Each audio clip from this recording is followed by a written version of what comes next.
music to the noise, yeah, the mess we make. Machine Pun Kelly get caught in the fray. Facts and logic with a twist of chest. Strip it down to truth, yeah, forget the rest. Humor blows the lies right out of the park. Look beyond the shadows that set the dark. Sparks of laughter fire up the night, bringing clarity when they blur the fight. Cut through the chaos, yeah, the tangled lies. Steve Fun Kelly with the sand clear eyes. Truths and jokes gonna rock this show. Step into light where the real facts glow.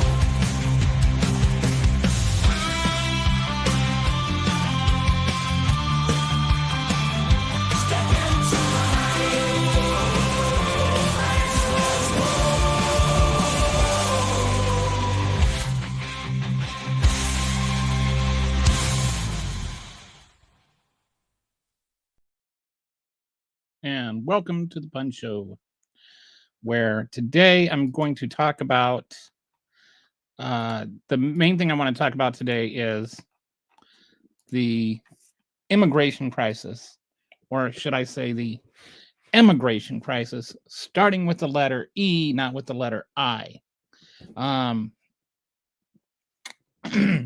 I'll focus on this later, but like our history in Latin America has so disrupted the politics there for over 100 years that for us to now complain about Latin American immigrants from our end is to ignore that we created Latin American immigrants from their end.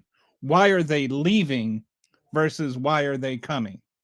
So, and there's incredible history that we do not get taught in schools. These are there's things you might know, but there's a lot of things I'm going to talk about today, and maybe even for the next 2 or 3 days, because this is actually pretty extensive that you may not know. So stick around while I talk about all of that.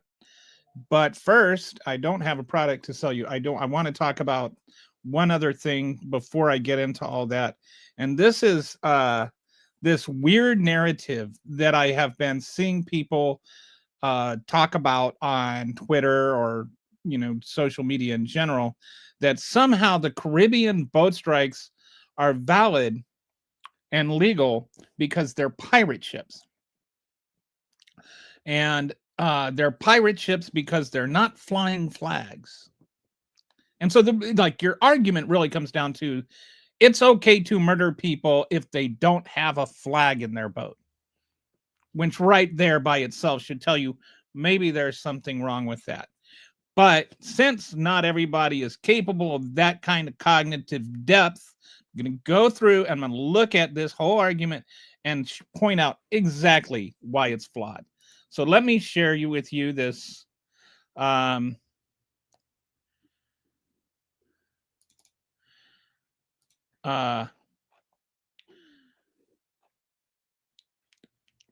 this dashboard I created on why the pirate ship argument fails. All right.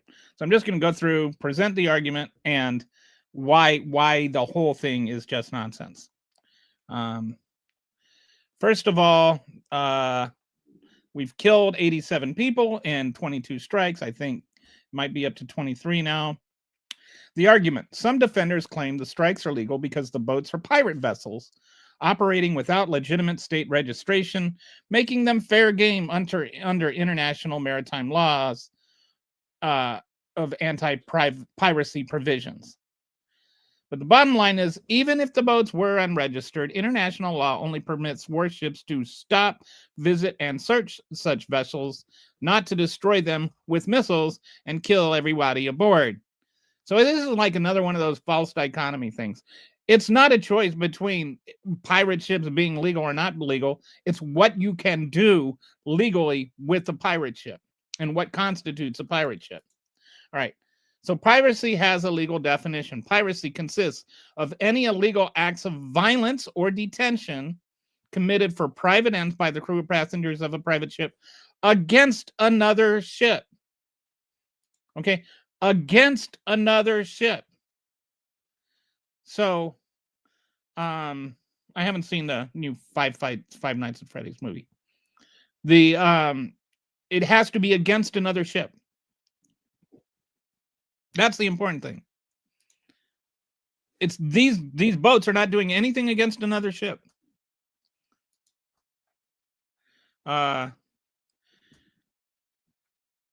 These boats weren't attacking anybody. Multiple sources report at least one boat was even turning away when struck.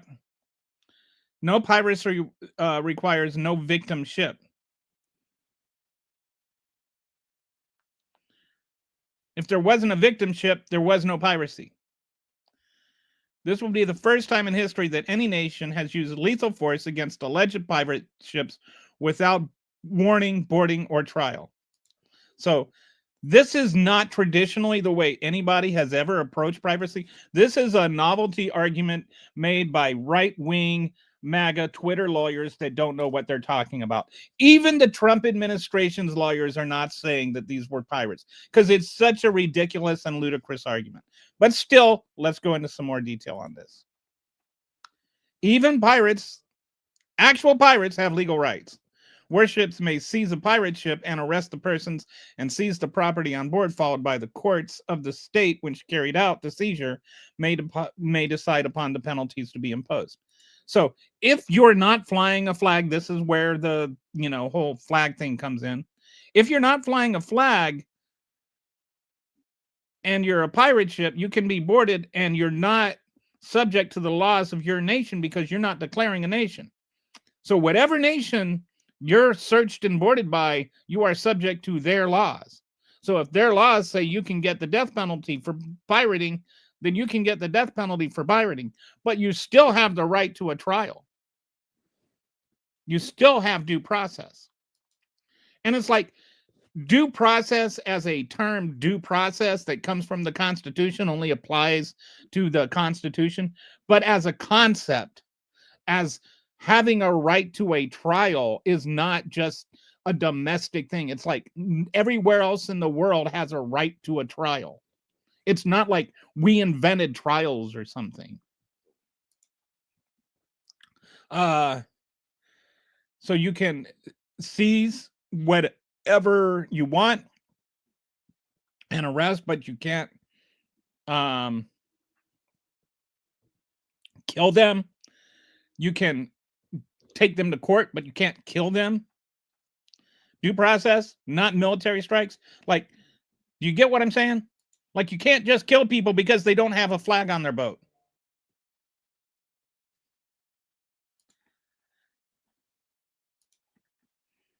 So,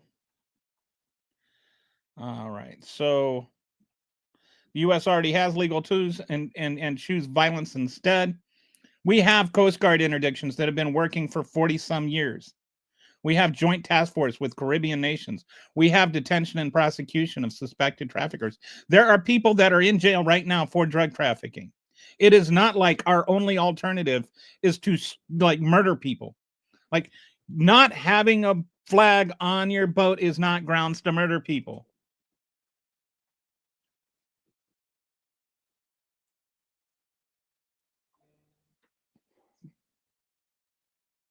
In October, the U.S. military rescued. Oh, so this is.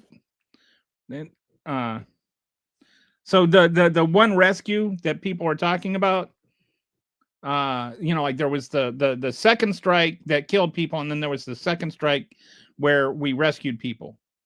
We murdered people the first time, we rescued people the second time.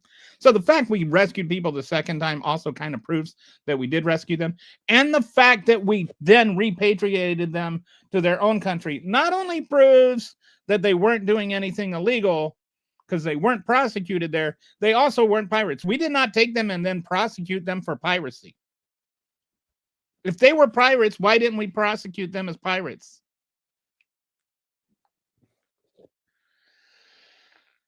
So anti-piracy law, stop, search, arrest, trial, self-defense article 51. This is, just reviewing what the actual rights are.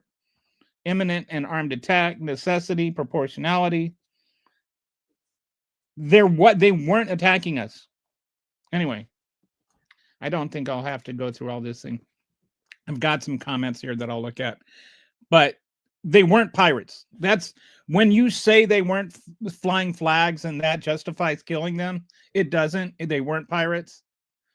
Okay, so now let's go through. We got the MAGA tweets here. Just remember, buddy, Trump is your president, so quit whining and bitching. Okay. I always love these comments because it's like these are the same people that sat there and screamed, "Let's go, Brandon," for like the last 4 years. If you didn't say "Let's go, Brandon" and didn't complain about Biden for 4 years, then fine. Otherwise, just shut up. They'll think again before sending other boats. No, they won't think again because they're dead, and they're dead because they were murdered. So, like, like this kind of grandstanding to justify murder is just kind of like really, what's the word I'm looking for? Sociopathic. I can't believe people saying these are fishing boats. I don't care if they were fishing boats or drug boats. I didn't say they were fishing boats. Whether they're fishing boats or drug boats, you can't murder people. Murder is illegal. Like, and if you're really concerned about drugs, then bombing the fishing boat or bombing these boats is actually counterproductive. It hurts.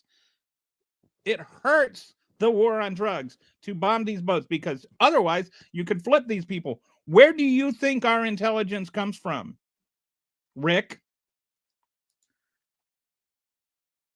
And they're not drug boats. They may be I think probably some of them are drug boats, and I think some of them probably are not drug boats.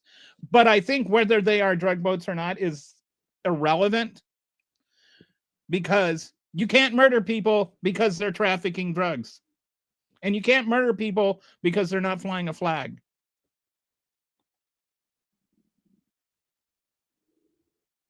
I think Bond go based on they're not drug boats comment. I think he's addressing somebody. Yeah, clearly a Trump tard. They wouldn't have done what they did if they didn't have.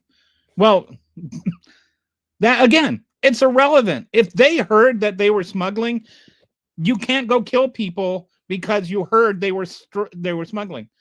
Like it's irrelevant. I'm so tired of this argument about whether or not they were drug boats. If they were drug boats, you still can't murder them.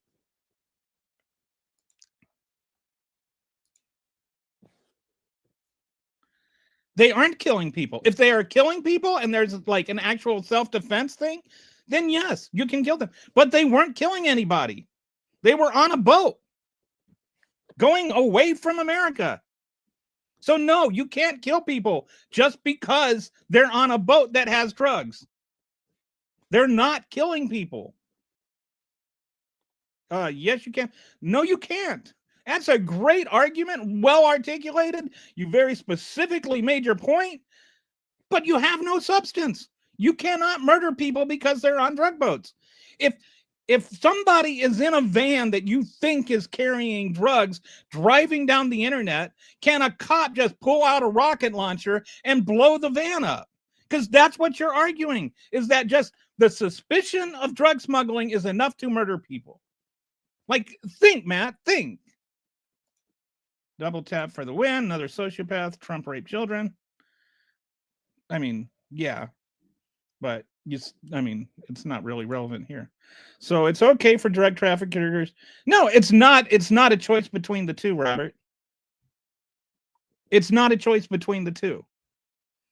If you arrested those people and confiscated their drugs and prosecuted them for their crimes, they would not be killing, the drugs would not be killing anyone. And there's, like no evidence that the drugs that they were carrying would have killed anybody. This isn't some, science fiction movie.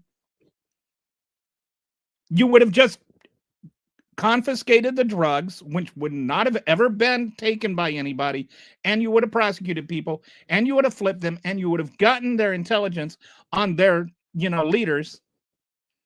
And you would also know, by the way, if they were really carrying drugs. So no, I don't accept it's either this or that. I think that is a stupid position made by a person who I assume based on the fact you're making that argument, has not really thought things through. Okay. We're really going here with the comments being weird. Okay, terrorists. I don't know what that even means. They're not terrorists. Hi, Kitty. All right, so that's all I want. I don't want to get derailed on today's topic. I just wanted to mention that I didn't want to. There's a whole Substack that I wrote just about this topic, just for people like you guys that are making these silly little arguments. And I'm going to post that link here so that you can read it and maybe possibly learn something. Because I always get told, oh, we'll prove it. All right, so I proved it. This link right here that will go to the YouTube link, and I don't know, it might go to the Substack link. Anyway, just to the YouTube. So go to the YouTube channel and you'll find this link to a Substack that goes through in detail every one of the dumb MAGA talking points about this, except for the pirate one, which is why I wanted to cover the pirate one today, which, you know, is why I'm talking about that now. So anyway, I don't want to rehash all of that. So James says, really enjoy your life. Thank you, James. Appreciate you for watching. The Onion. Yeah, the lie onion. That's what it is. They've got a lie, like a lie onion, just layer after layer of lies. So I went through, I unpeeled all the lies. I have every argument, every source linked to the actual laws that we're talking about. So it's not just my opinion or something like that. It's the actual laws, it's actual relevant laws. So you can go and read the law yourself. No, Marco Rubio can't just declare we're a terrorist organization and we're not in an armed conflict and all of that stuff, all of the nonsense. No, the president of the United States can't declare war unilaterally. All their talking points are just one lie built on another lie. So I go through, I unpeel the whole onion of lies. And you can go and you can read that. And, you know, so we get, you know, ha, ha, ha, oh, more. So, you know, like this is what you end up with for rebuttals. Just obnoxious yelling, substituting as conversation. They're no longer a treat. I don't even know. Did you mean to say they were no longer a threat? Or did you mean maybe, you know, like you're friends with Donald Trump Jr. and you thought they were carrying treats, right?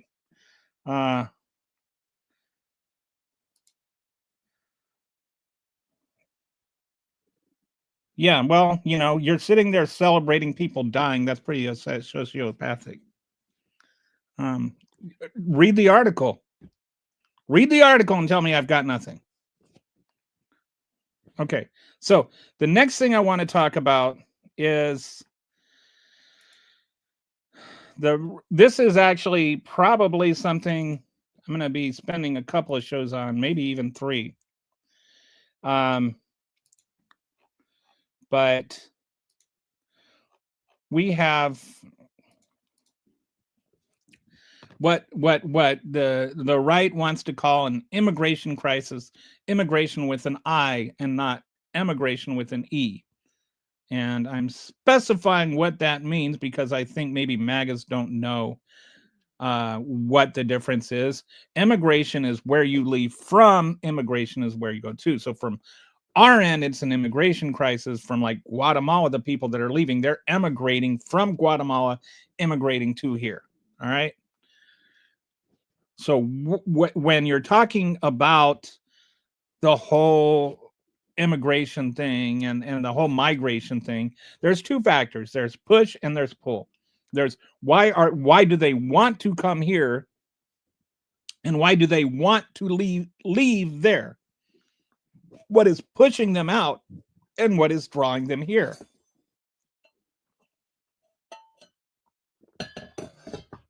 And we've always addressed this by trying to look at the pull factors and making it even more unpleasant for them to come here than it is for them to leave there. And we've already made it really, really hard for them to want to stay there.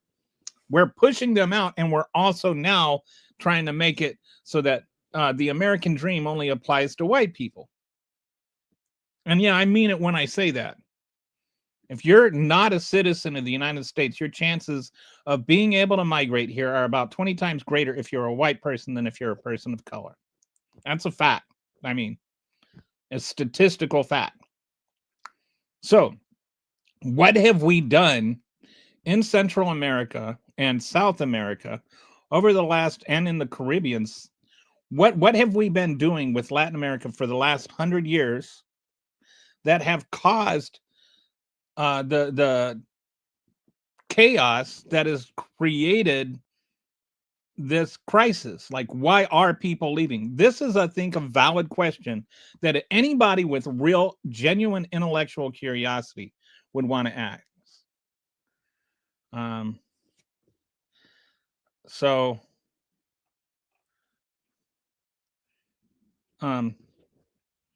anyway, I'm not answering your question, haha, because you're not in control of the podcast and actually trying to address a different topic right now. Thank you.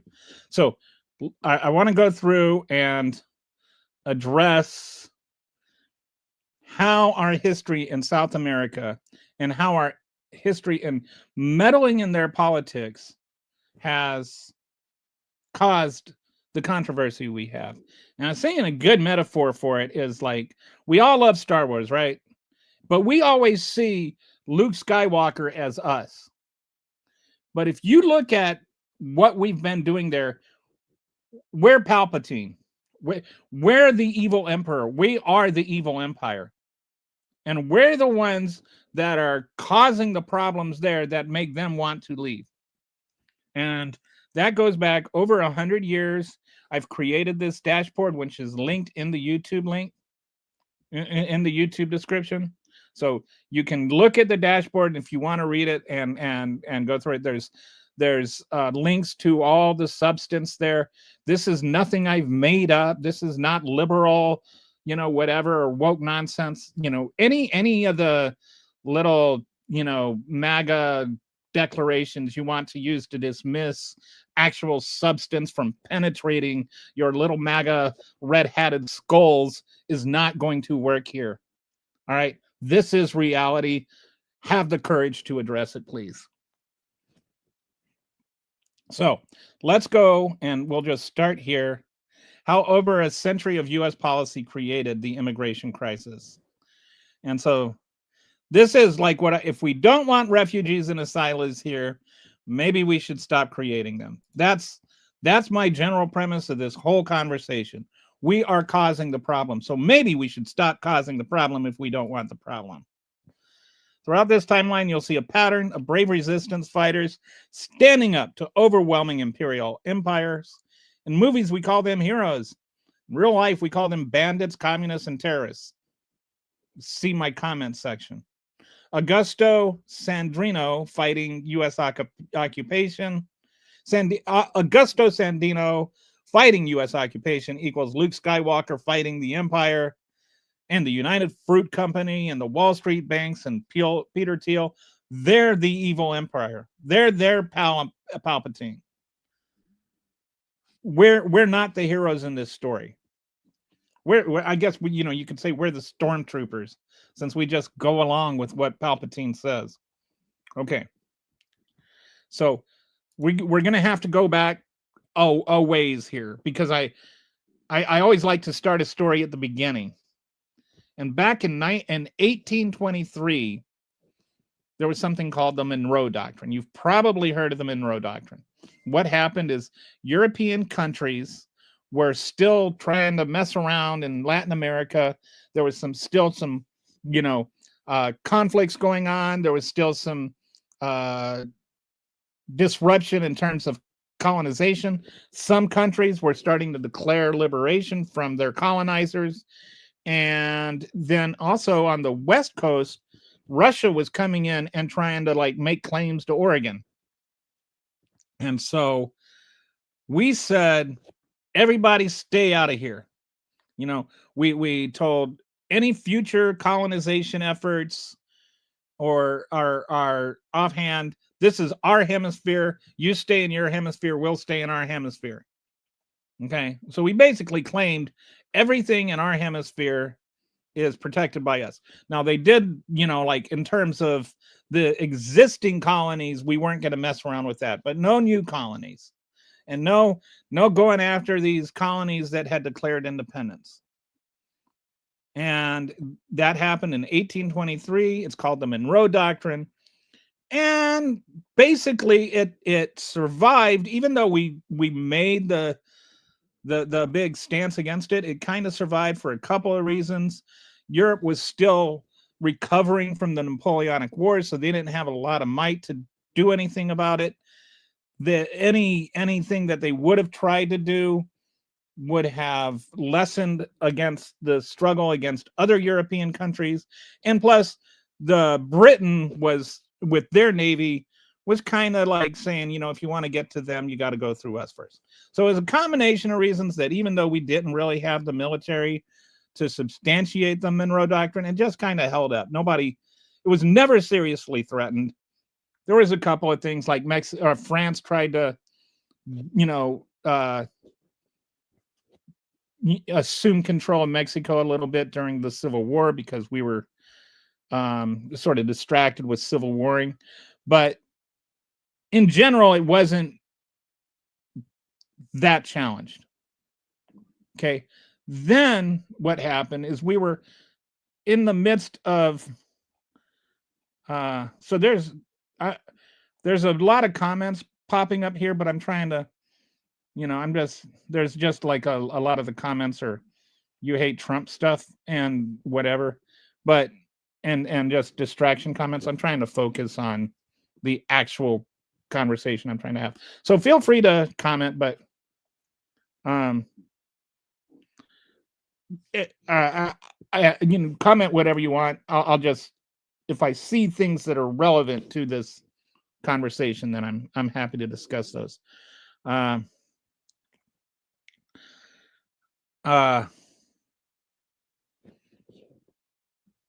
This is actually I have no idea how anybody could actually be literate and have that opinion. So, but we're going to go and we're going to talk about all this. We're going to go through it when like I'm going to talk about this, okay? I'm not but this is later. Maybe not even today.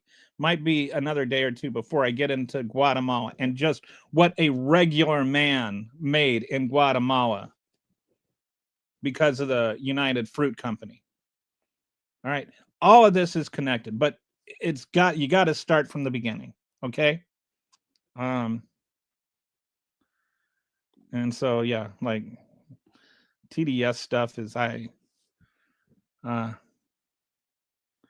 so all right. So let's go back to the dashboard here. So the Monroe Doctrine, President Monroe declared that European powers should stay out of the Americas, and the stated purpose was protecting newly independent Latin American nations from European colonization.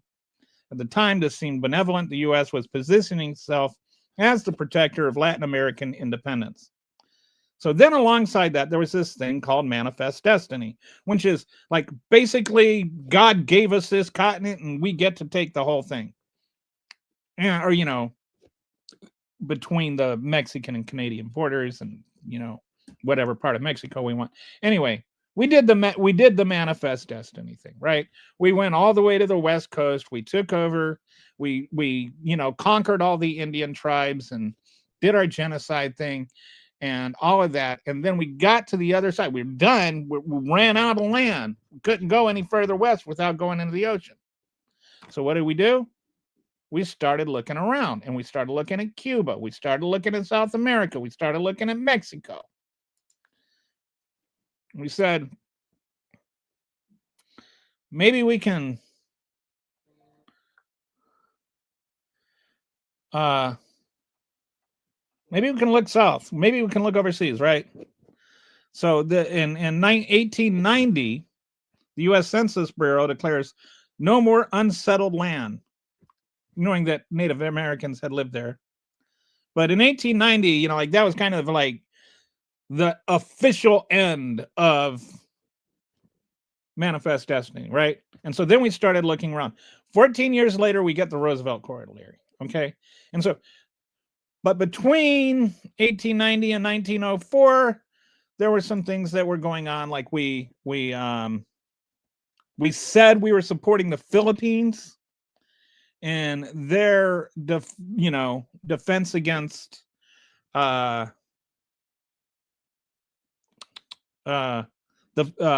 Spain, right? But we ended up just basically conquering the Philippines and making them a territory and like torturing people, killing a couple of 100,000 Filipinos. We did a thing called water torture, like I think it was water torture. I'm sorry, I don't speak even whatever language that is. So I'm sorry, I don't know what you're saying. So they would take these Filipino prisoners and they would take a hose and they would turn on the water and they would force water into their stomach until they were like literally about to pop. And then they would step on their stomach and torture them that way. Like just horrific, inhumane things. And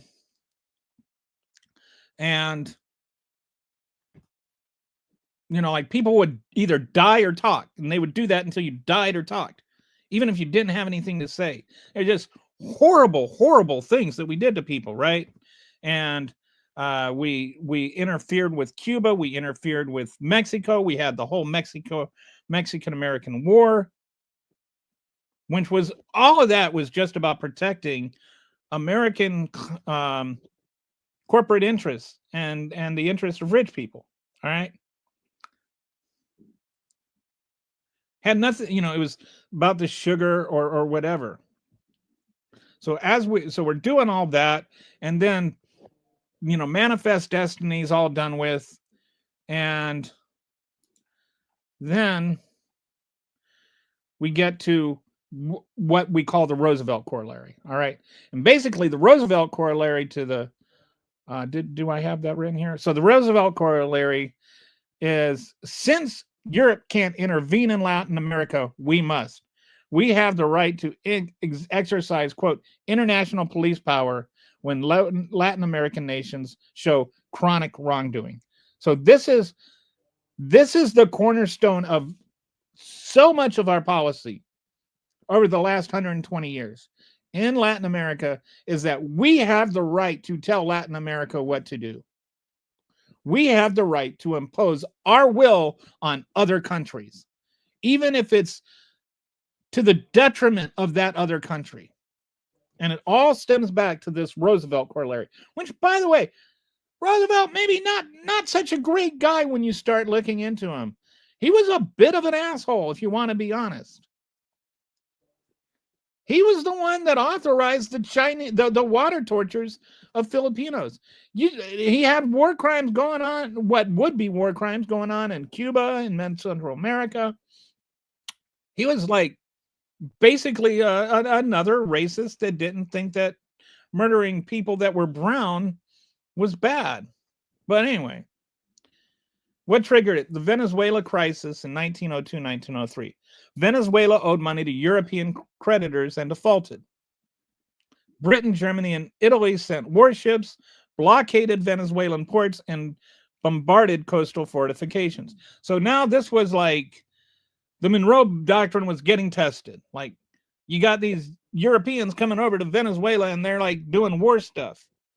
And this is what the Monroe Doctrine was supposed to prevent. So then Roosevelt's like, fine, we'll intervene first. We'll be the international police who make sure Latin American countries behave properly, pay their debts, and protect foreign investments. That way, Europe won't have an excuse to come in. So Europe went back. We, forced Venezuela to pay, and we had the Roosevelt corollary. And so on the surface, it was we're protecting Latin American sovereignty by preventing European invention. But what it actually meant in practice is the U.S. could colonize Latin America to prevent Europe from colonizing it. And that is exactly what we did. And that is what I'm going to spend at least the next 2 days, probably, possibly 3 days, going over, because this is not something I am saying lightly. I'm not being cavalier in just mentioning this. Our intervention in Latin America has been just colonial. It has been devastating to the countries where people are migrating from. And it's still going on. And I draw a through line of how we've been using our foreign policy in Latin America to basically enforce corporate interests, corporate U.S. interests for the last 120 years. And it's still going on today, even up to and including the election in Honduras right now to protect Zeed's, Peter Thiel's little Zeed. Well, I shouldn't say little Zeed. It's going to be worth billions of dollars. And this is what Teddy Roosevelt actually said and believed. Some races were unfit for self-governance and needed civilized nations to come rule them. Anglo-Saxons had a duty to control inferior peoples. This was literally his thought. All right. So when I say Teddy Roosevelt was a racist, I am not speaking hyperbolically. You don't get much more racist than that, than saying that Anglo-Saxons are better than these people who can't even govern themselves, and that's why we have a right and a duty to govern them. That's racist. I'm sorry. You can say, well, that was 120 years ago. Well, yeah, it was, but it was still racist. It doesn't get less racist just because it was old. And so, like in Star Wars, just to draw back to that metaphor, Palpatine claimed emergency powers to protect the Republic. Remember? Roosevelt corollary did the same thing.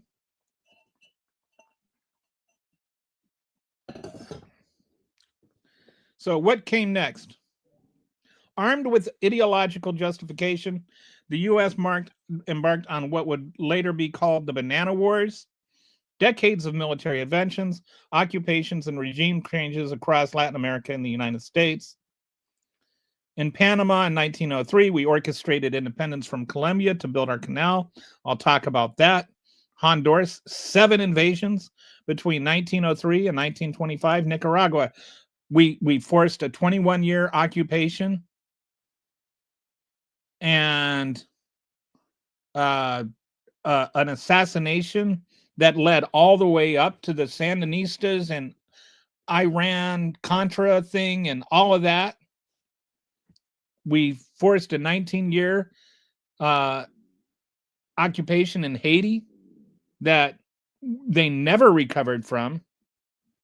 All of these things are still rippling through those societies today. These are all things that we caused.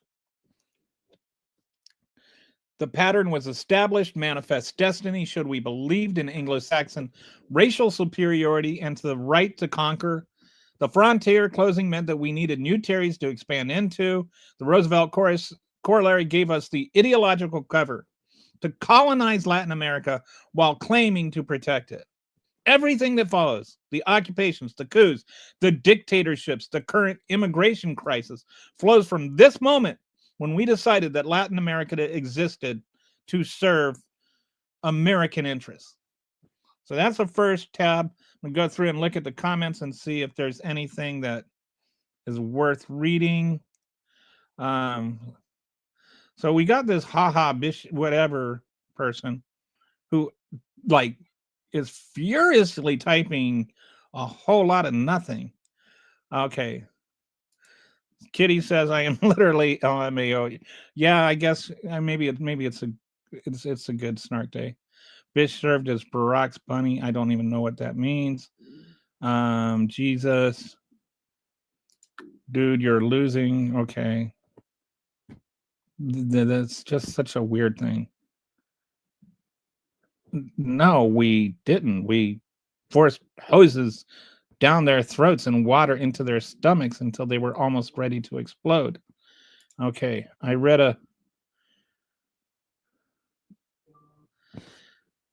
interesting. I'll have to look that up.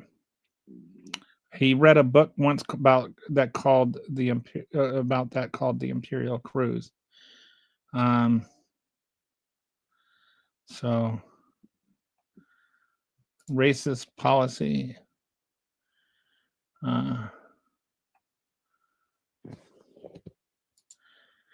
They got the real human for a candidate instead of an old senile dementia clown. Like, you're defending Donald Trump, who is a literal old senile dementia clown, and a Pete Hegseth, who is a drunk. So, I mean, and actually murdering people. So I think maybe, three fingers pointing back at you applies here. Teddy was a monster. Yeah. I'm a veteran. I don't support Trump. It's funny how they never think that like Democrats can be Christians or veterans or anything, or actually like also love our country. Like,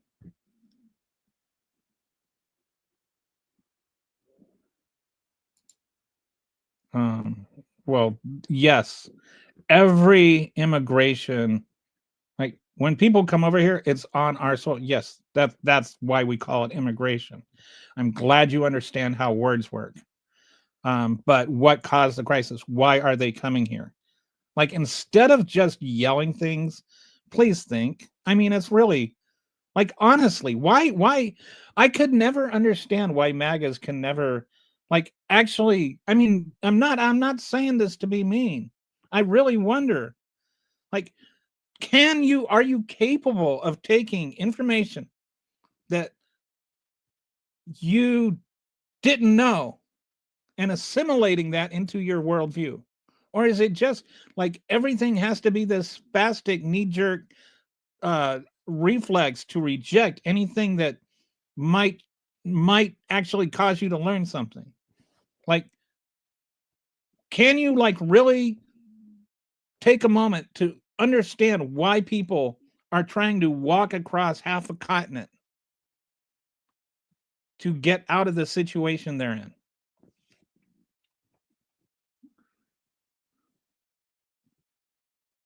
I don't even know what you're just like, you're a very weird person.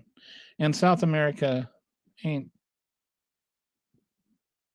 I don't understand what any of this has to do with anything. Yeah,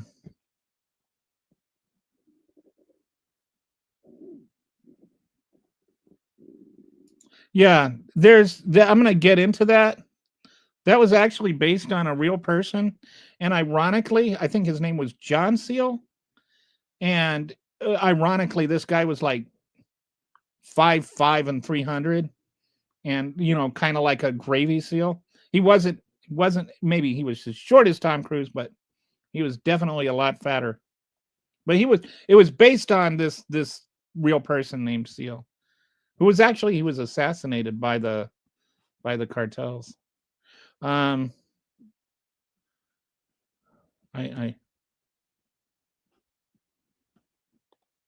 Okay, yeah, I get it. What do you think that nobody, like, okay, first of all, learn how apostrophes work. I'm not even going to look at your comment because you don't understand how apostrophes work. God performed abortions in the Bible. I have a theory about MAGA. They all share one brain cell.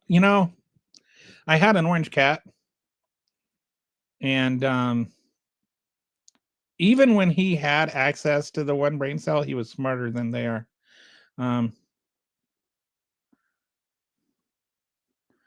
So, blah, blah, blah, blah, blah, blah.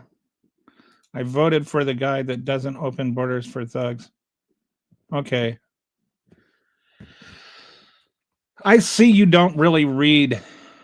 But are you able to? Are you able to just like stop saying stupid things and actually have an intelligent conversation? Or and why do you feel the need to comment incessantly on things that have nothing to do with what we're talking about? Is it just that you're afraid not only that you might learn something, but that other people might learn something? Why does actual knowledge terrify you so much? Do you think if you went to a library you would like die? Uh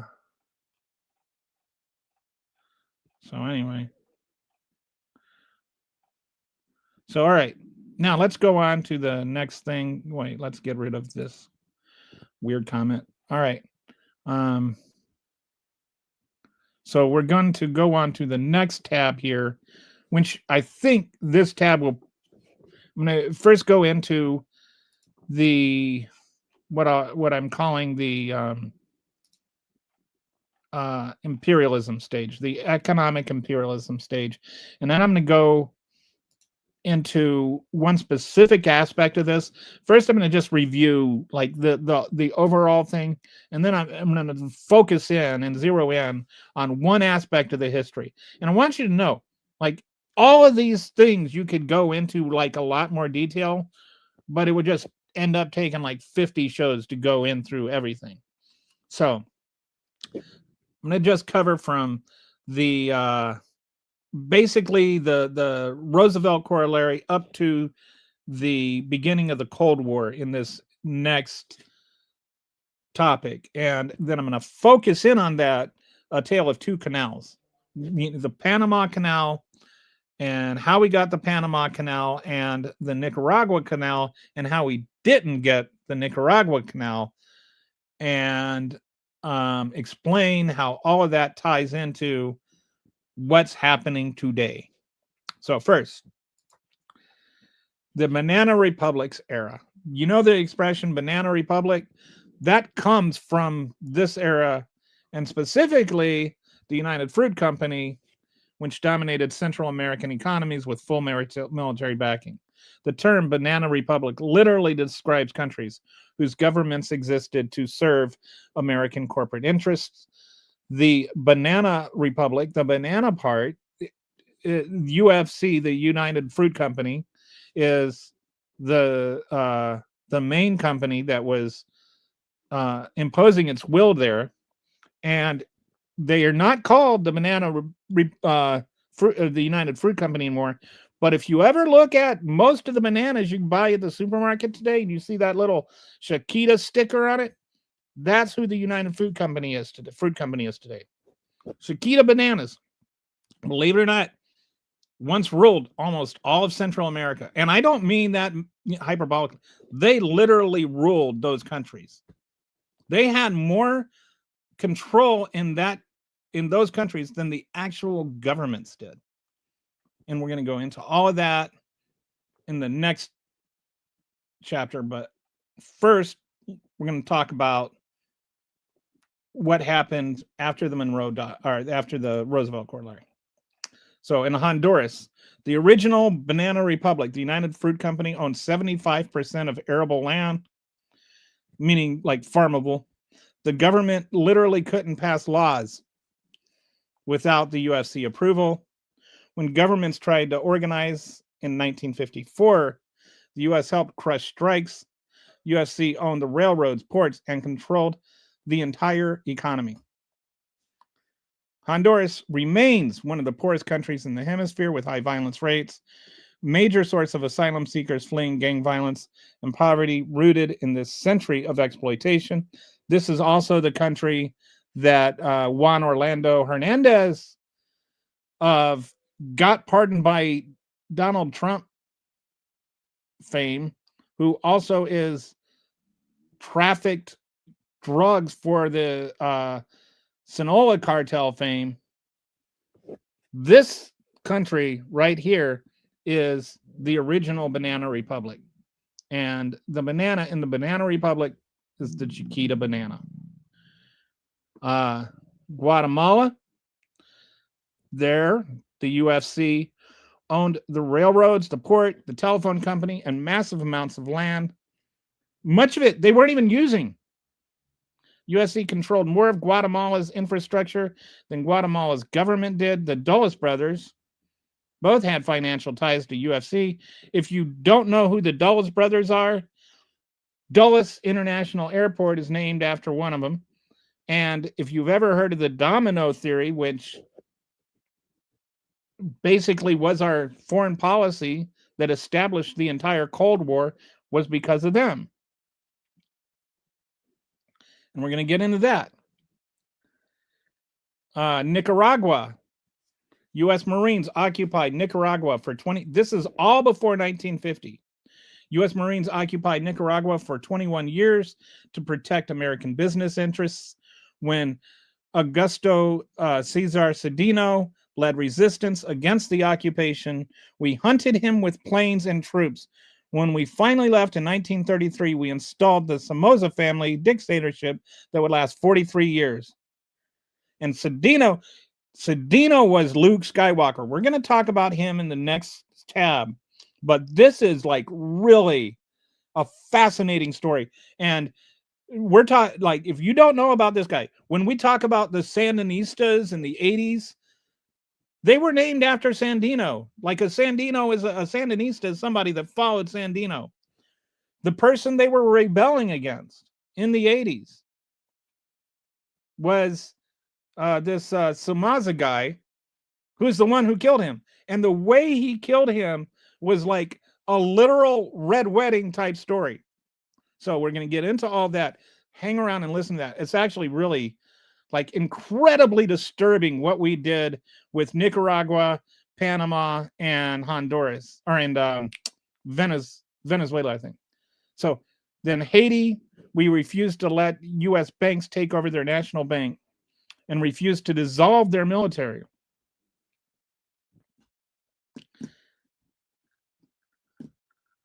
Haiti refused to let U.S. banks take over their national bank and dissolve their military. So like Haiti had the audacity to want its own banking system and military.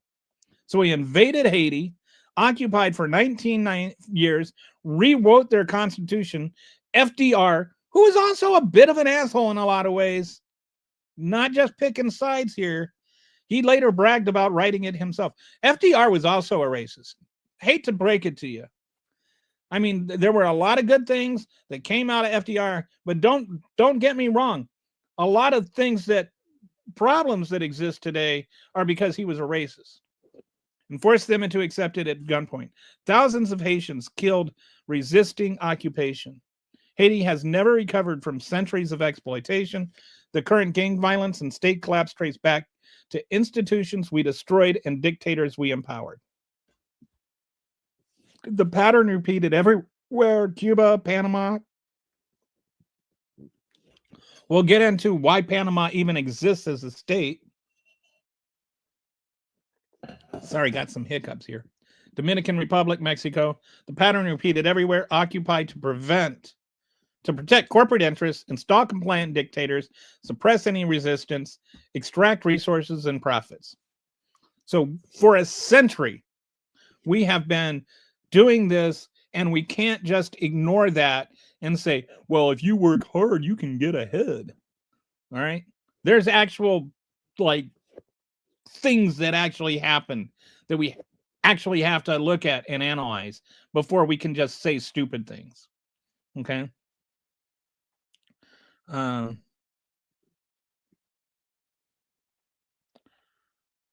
Okay, I think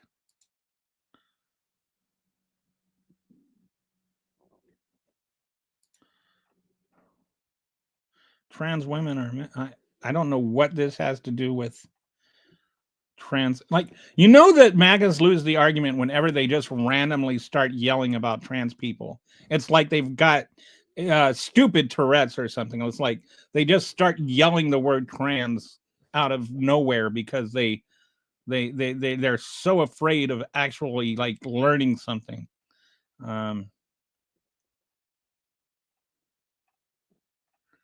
Um, I honestly didn't know bots could vote. How come, like, how do bots vote? I did not know a Russian bot could vote. I think we should look into that. If we're going to be looking into, like dead people voting and illegal immigrants voting, which neither of those happen, why aren't we looking into, like Russian bots voting? Okay.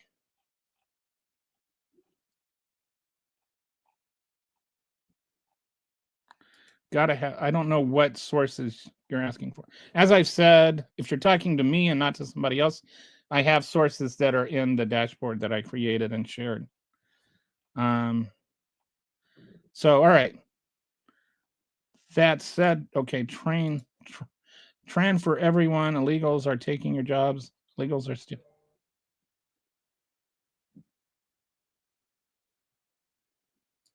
Yeah. It's just like one brain cell uh, yelping about made up things. Like honestly, I have never met anybody whose life was destroyed because trans people exist. If he is not careful, even what's her name, the fifth place Riley, whatever, is that her name? Riley Gaines. Nobody ever got as much off of a fifth place finish as she did. Like, name the first four finishers. Nobody cares about the people that finished 1 through 4 or the trans person she tied with. She's the one that made all the money off of finishing fifth, tying for fifth. Anyway. So, all right. So I'm gonna get rid of this haha person just because it's whoever they are is just being disruptive. So, all right. Kelly's a girl's name. Well, it was named after a guy that won the Congressional Medal of Honor. He won it from 2 different services. Only person that's ever done that. His name was Kelly. His last name was Kelly. So, if you want to say congressional honors member, congressional honor winner is like Congressional Medal of Honor winner. Man, I'm having a hard time talking today. But yeah, there you go. So,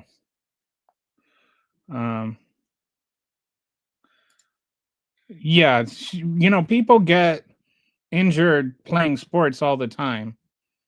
And the person who actually got the concussion from a trans volleyball player does not feel the same way you do about the trans volleyball player. I think you should know that. She does not like that people are using her as some sort of victim. She does not hate the trans volleyball player. She will defend the trans volleyball player's rights, unlike you.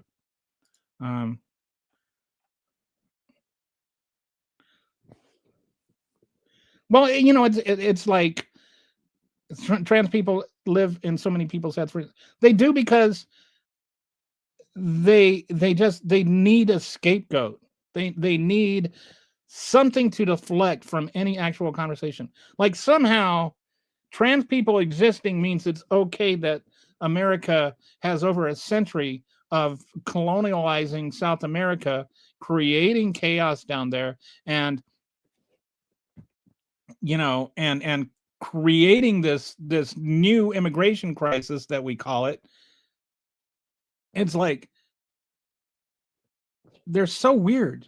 They are not capable of actually focusing on an actual problem and looking at it and thinking about it without just yelling stupid things.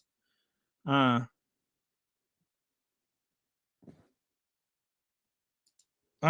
have not read that. I hope I remember to look at these books you're recommending afterwards. But anyway, next thing I want to do, and this is like, I want to get into 2 canals because this really shows how this is just one aspect of one story. All right. I'm going to tell you about how the Panama Canal came to be and why we don't have a Nicaragua canal, which would have actually been preferred. It was actually the better route. And the Panama Canal, like, is actually pretty amazing feat. We had to move, or like millions of tons of dirt was moved to like create it. Like you basically sawed a peninsula in half. It's pretty extraordinary. Nicaragua was preferable because there were lakes there. It would have been easier. But why did we choose Panama and not Nicaragua? Why was there a Panama to even choose? Did you know that Panama only exists so we could build the Panama Canal? That's what I'm going to go into right now. I took a Panama Canal and we did a deep dive. So yeah, so you probably, it is so badass. So anyway, already read that. So the prize was a canal connecting the Atlantic and Pacific Oceans. The nation that controlled it would dominate global trade and military power. So like, just think, before the Panama Canal, before there was any canal at all, if you wanted to get around the Americas, you had to go all the way down below Argentina and up. You had to go around the continent. You just couldn't go through. So the Panama Canal meant you could go straight through.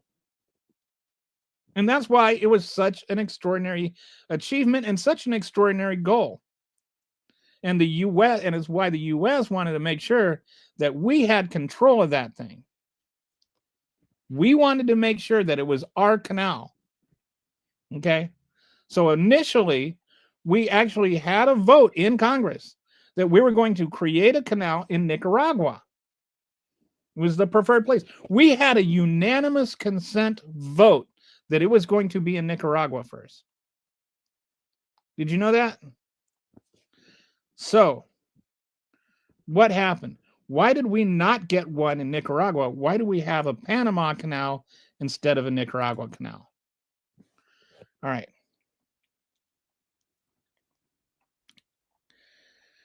There was a guy, you may have heard of him, and his name was J.P. Morgan. Like the whole J.P. Morgan, you know, like today, the financial firm, the guy that started that, actual J.P. Morgan. Did I not include this? I forgot to include the Panama Canal. Oh. Okay, so let's go through this and so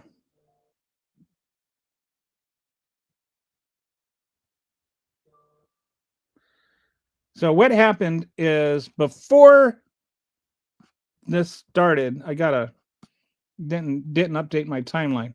So this JP Morgan guy, there was a French company that started a company that was trying to build a Panama Canal.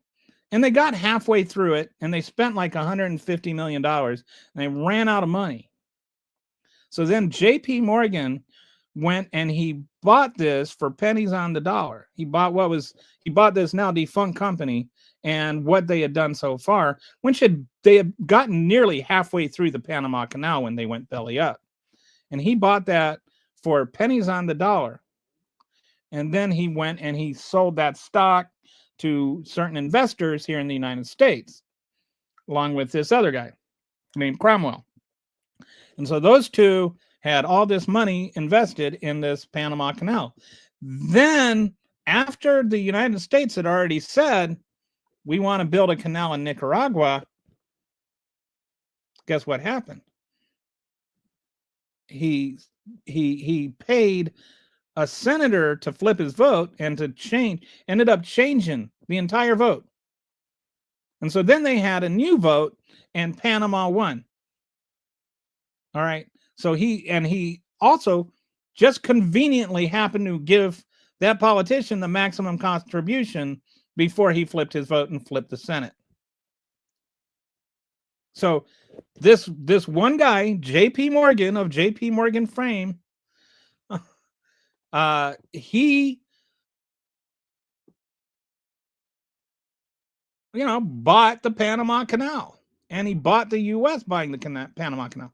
So then he sold the rights to the Panama Canal to the United States after they flipped their vote, and he made what is equivalent to the U.S. in modern U.S. dollars, like $1 billion off of this, off of basically just a real estate deal. So then we had the Panama Canal, right? But there was a problem.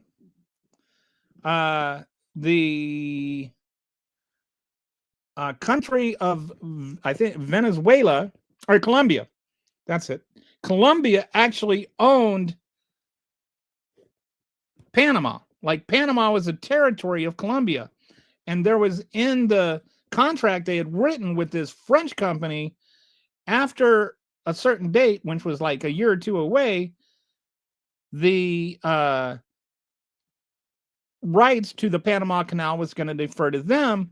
And in the legislation that passed by Congress, it was, we're only going to allow this to happen if you get an agreement with Colombia. So we'll build the Panama Canal, but only if you get Colombia to agree with, because Colombia owned the rights to Panama. You follow me? So then what happened is Colombia voted on the deal we gave them, and they voted it down because they wanted to get the rights themselves in a couple of years. So Colombia didn't want to do it. We did want to do it. So we instigated a rebellion in Panama. And then we sent the U.S. Marines down to Colombia to aid with this, like rebellion that we had instigated. And Panama became a country instead of a part of Colombia. And then we built the Panama Canal in the new state of Panama. So we literally created a state so that we could create a canal. You follow me? So what about the Nicaragua Canal?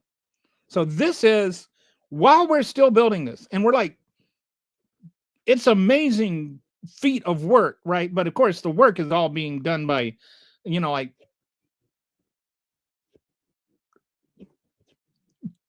Haitians and Caribbean people and West Indies people and all of that, like the ones that are, like the really poor people, and they're dying of malaria and stuff to build this canal. Black people, that's what I mean. So the they're building this incredible feat, which it really is like astounding how much work went into that, especially considering the tools they had at their use. They didn't have anything much more complex than steam engines at the time. And they're moving just hundreds of millions of tons of dirt and hard rock and carving it out and cutting this peninsula in half, right? So then Honduras is like, we could do this cheaper and better, and it would actually be a better place for a canal because we've got lakes, and so like more ships could go through, and it's closer to the United States. And so and that's for the same reasons that initially the United States wanted to put one through Nicaragua, are the same reasons that Nicaragua started looking at it. And there was a guy that was the leader of Nicaragua at the time, and his name was President Jose Santos Zelaya. And he tried to unify Central America under his leadership.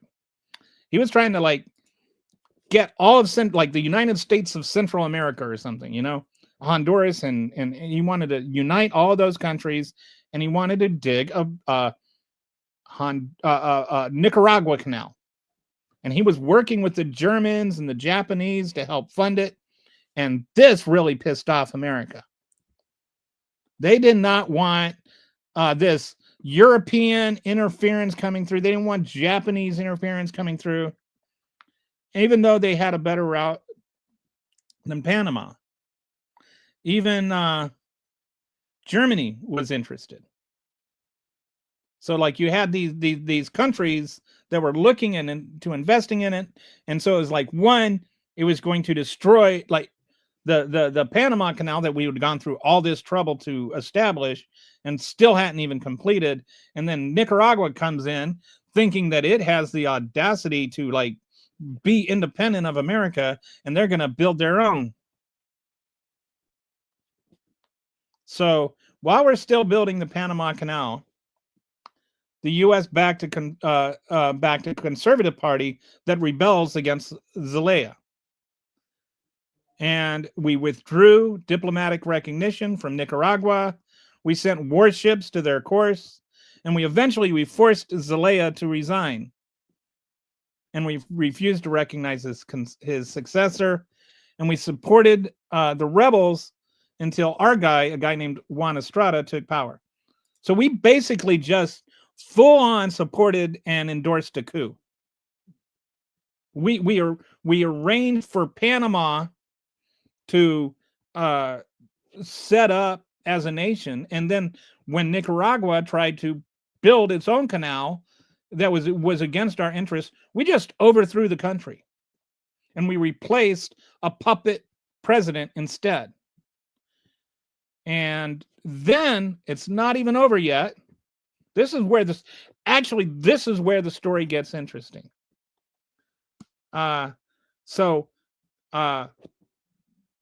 Because we had put Nicaragua through all of this, they were in a lot of debt, and they couldn't afford to pay off this debt. And there's this guy named Knox, who was the secretary of something or other. I think he was secretary of Treasury or something. But we gave them a loan so that they could pay off their debts to Europe. And this loan basically gave us control over the entire country. It gave us control over their banking system and everything. I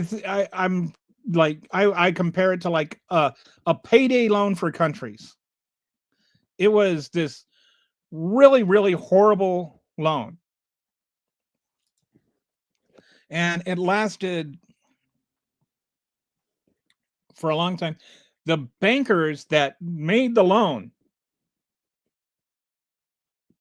got first crack at whatever money Nicaragua raised. So like they got their money before roads were built, before anything that they needed to do as a nation happened. So of course that has a detrimental effect on the Nicaraguan economy, right? Like we destroyed their economy by throwing a coup and then giving them a loan that they had to accept. They didn't really have a choice. And we forced this loan on them that imposed our own will, and American private citizens were making decisions about how the Nicaraguan government was run. So then what happened in 1912, Nicaragua didn't like it. And they rebelled. Luis Mena, Nicaragua's Secretary of War, gained support by accusing President Diaz, the puppet president installed by the United States, of selling out the nation to New York bankers, which he actually did. You know, if you're being fair, he was right. So then Mena's opposition turned into rebellion. We sent in the Marines and started a 21-year occupation. During that 21 years of occupation, U.S. occupation in Nicaragua, there was a guy named Augusto Cesar Sandino who took up arms against the U.S. occupation. And if you've ever heard of the Sandinistas came out of the movement he started. They're called Sandinistas because they followed Sandino. So when you're even if you fast forward 60 years up to the Iran-Contra thing and the drug trafficking, which we'll get through, and the Sandinistas that Reagan opposed. Those were followers of of this guy, the Sandino guy. So Sandino was Nicaragua's Luke Skywalker. He was a scrappy guerrilla fighter in the mountains. I mean, he's like every 80s flick that involved, like this kind of thing. He was like Red Dawn. He was Luke Skywalker. He was the scrappy young hero. He fought up in the mountains. He got people to surround him. He was fighting against this imperial power with super technology. He used, for then, he was fighting against superior technology, and he used mobility and popular support to overcome superior firepower. He inspired others with his idealism and courage. And he was fighting for his homeland's freedom. Like we talk about our revolution. Why are we the only country that's allowed to have a revolution? He was fighting against the imperial power, and we were the imperial power.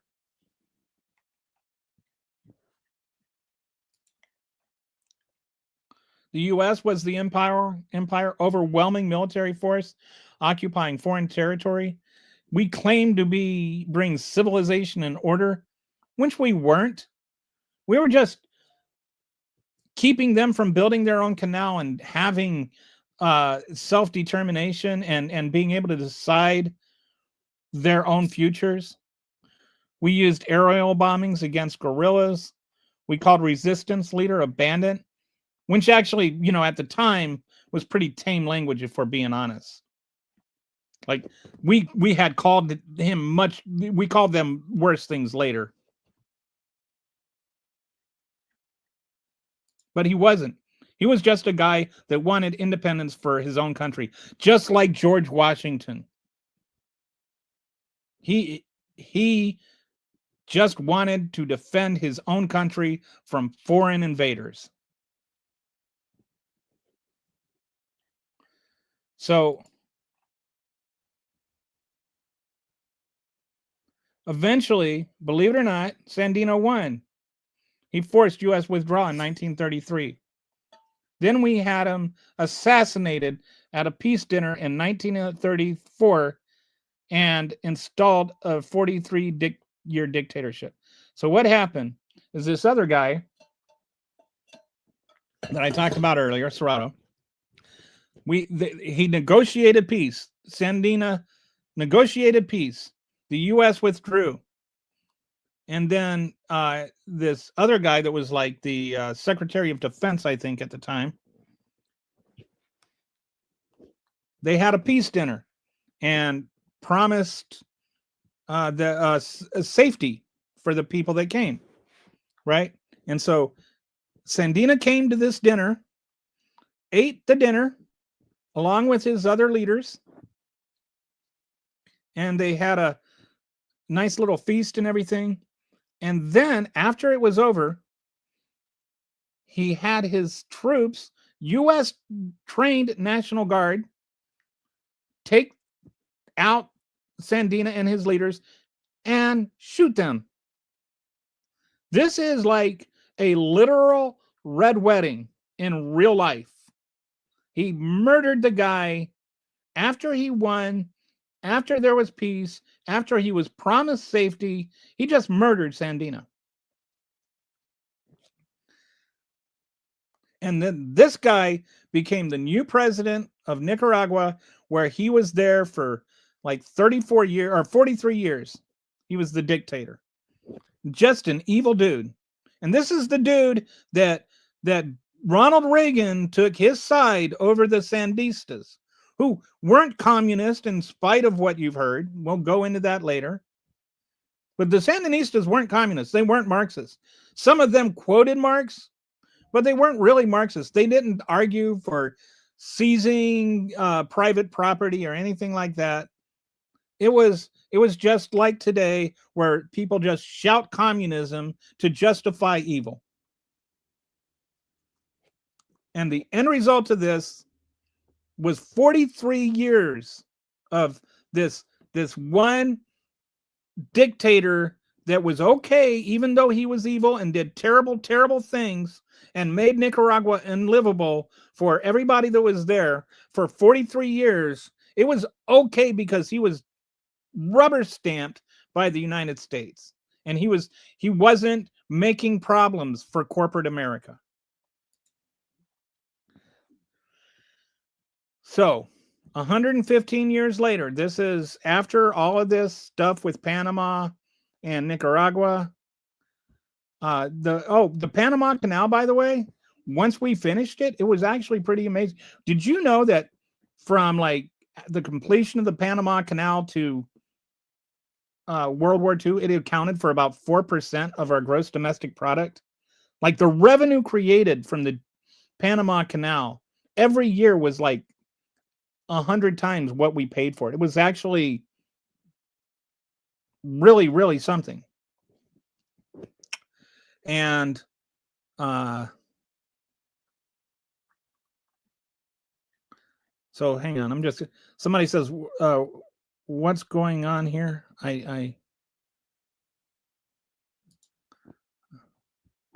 So we've got a lot of wows from Canyon Wise. It's really a crazy story, isn't it, Canyon? So, but Nicaragua, that became like their whole state, like that's how much revenue it was worth. Panama just basically, that was their economy. And you always have to wonder, where would Colombia be right now? It's one of the poorest nations on earth, and it ended up becoming the major distributor of cocaine.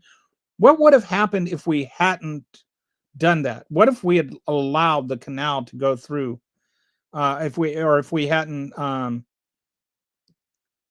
forced Panama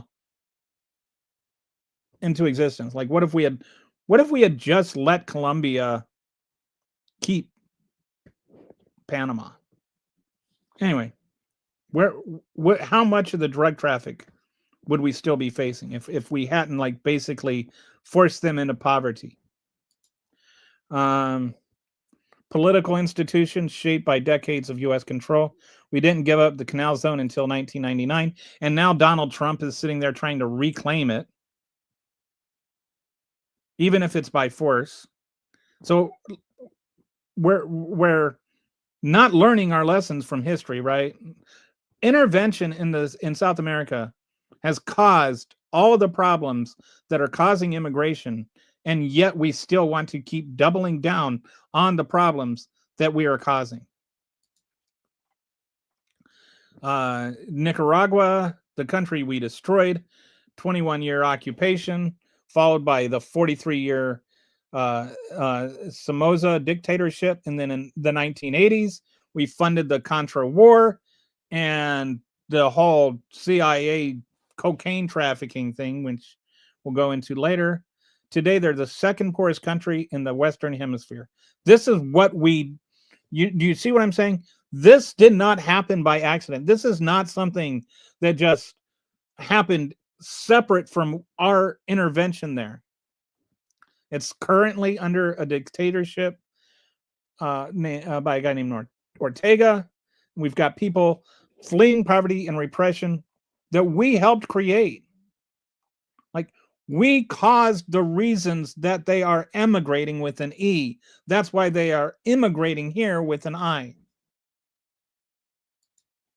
We overthrew Nicaragua in 1909 because their president tried to let Germany build a competing canal. That's it. That's the reason.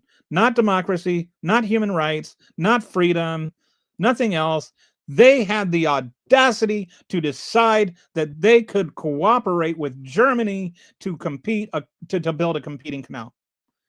They had the audacity to claim autonomy from the United States. So tell me how that's different from us acting like an empire.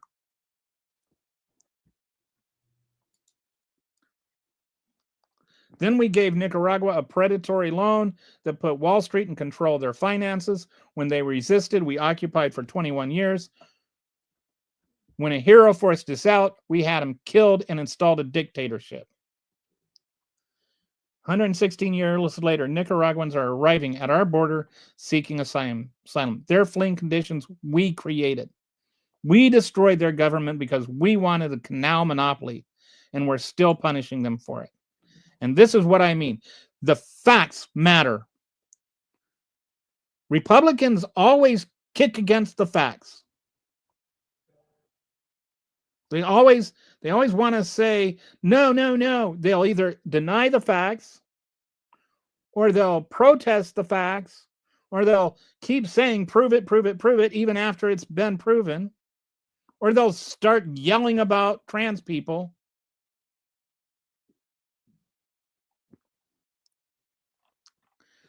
We're only partly responsible. They're also sabotaging. But we caused all the chaos there. You can't separate it. You can't just say, oh, well, they're doing it too. We don't know what they would be doing if we weren't meddling. You can't cause chaos and then say, oh, well, they're acting chaotically. Of course they are. We put in dictators. We made it so that now there has to be rebellion. Like, I don't understand why that's a complex thought for you. We created the crisis. We can't complain about how they're behaving in the crisis that we created. Where we did wrong things. Why can't we just say that we did wrong things historically and then own those wrong things that we did? Why do we have to then blame the people that we did the wrong things to? This is all connected. And I'm debating whether I want to go through the next tab today or not. Well, it's going to be 2 tabs, and then it gets complicated.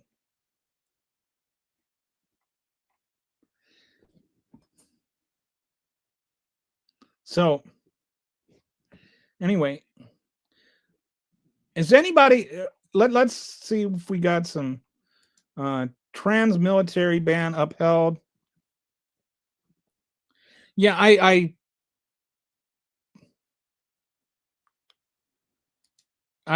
like this word activist judges is such a weird expression. How is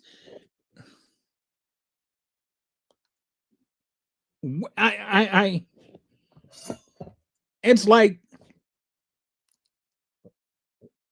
you feel like the word activist, just installing the word activist in front of judges makes their legal opinion not matter. The Supreme Court is activist judges. They're the ones that are like making decisions that they don't even defend. They don't even write legal opinions for. They just sit there and, well, we decided you don't have rights.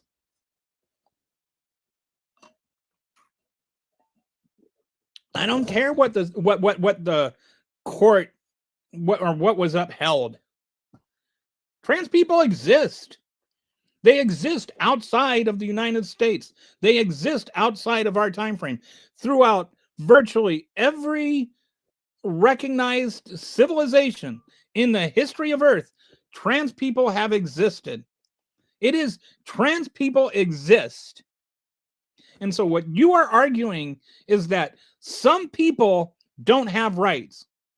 And that's what the court is saying, that some people, for whatever reason, don't have rights. Why should trans people not be able to exist? Just tell me that. Why should they not be allowed in the military? I'll tell you a little story. When I was in the military in the 90s, in the early 90s, I was there from 86 to 90. So it was actually in the 80s, I guess. But it was maybe like 1990. I think it was 1990 that this happened. I was at San Vito Air Station in Italy. And there was a small group of people who were gay and whom I was also friends with. I'm not gay. I don't have any problem with being gay. I'm not saying I'm not gay as some sort of offense. I'm just not gay. I don't care if people are gay or not. But anyway, I had friends who were gay. And this was back even before Don't Ask, Don't Tell existed. And so what happened is the OSI, the Office of Special Investigations, which is like the Air Force version, it was the AFOSI. It was like the Air Force version of NCIS. They ran a sting operation to get these gay people. All right.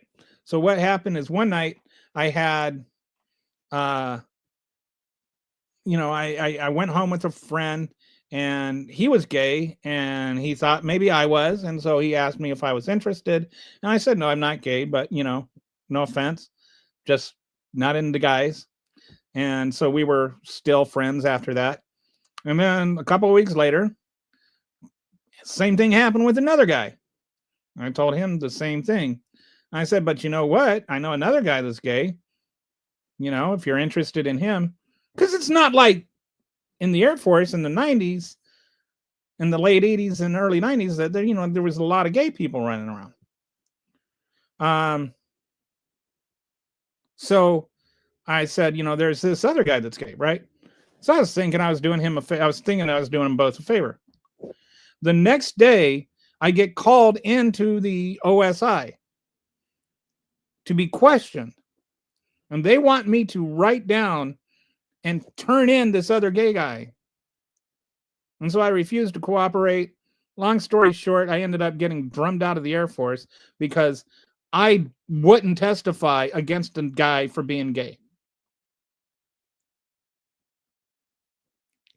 And so I separated 10 months later, and I do not regret that decision at all. I'm not going to put my name on destroying somebody's life because they were gay. I don't care if somebody is gay in the military or if somebody is trans for leaving the military. I care about not having a military that only defends the rights of certain people. You can't sit there and talk about the military and the men and women in our military standing up for our rights and defending our rights when they are the ones literally stripping them. So you can celebrate all you want about this, defending the trans ban. I am appalled that we have a military that strips our rights instead of defends them. And I have a moral ground there more than you do.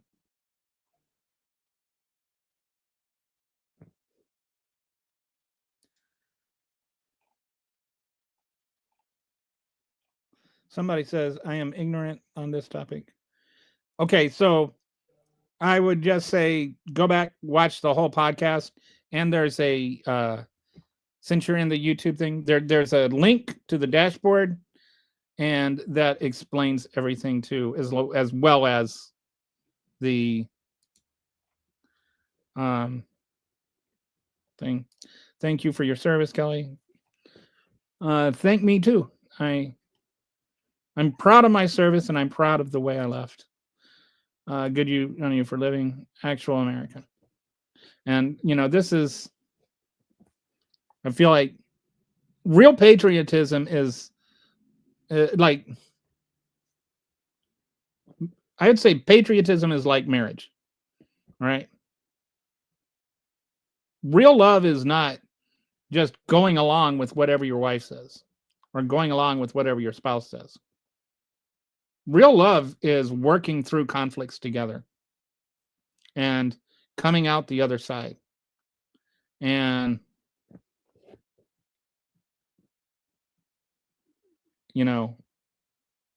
it's endurance. Real patriotism is working for a better country, not just screaming America first and waving around an American flag. What service Navy big butt poops on Air Force? I looked at all four services, and My ASVAB scores were too high for the Marines and the Army, and I didn't want to have my first name be Seaman, so joined the Air Force. No, actually, the real reason I didn't join the Army is because I went in there and they said, "Oh wow, your ASVAB scores are really high. You could be a Ranger." And I was like, "Rangers jump out of airplanes, right?" And they said, "Yes." So I went across the hall and joined the Air Force. I literally asked them, "Am I going to have to jump out of airplanes?" And they said no. And then I said, "Okay." I really, really, really did not want to have to end up jumping out of airplanes. I do not like the idea of. The only way I will ever jump out of an airplane is if it's crashing. Working. Well, actually, it does. It actually does. Yes, it does. We became America because, and I don't know why you felt the need to include Hispanic in your language, but America became America by allowing immigrants into the country. Like, really, have you ever read a history book? The entire foundation of America is having immigrants come over.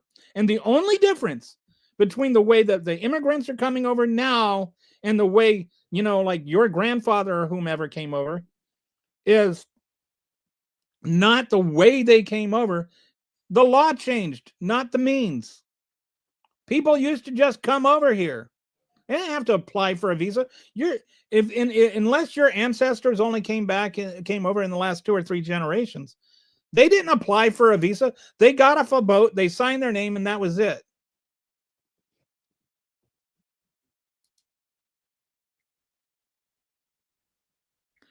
That was a joke. That was a joke. Sorry, that was a joke about the ASVAB scores being too high. Okay. Settlers. I don't know what they were settling or who they were, but they were immigrants. The settlers, the people that you're calling settlers, they immigrated. They came from another country to America. Do you think that they just like popped up here? Like, where do you not realize that we have German immigrants that were the pioneers? Do you not realize that we had Irish immigrants that were pioneers? Do you not know that we had Chinese people build our railroads, or that African people picked our cotton, not by their choice?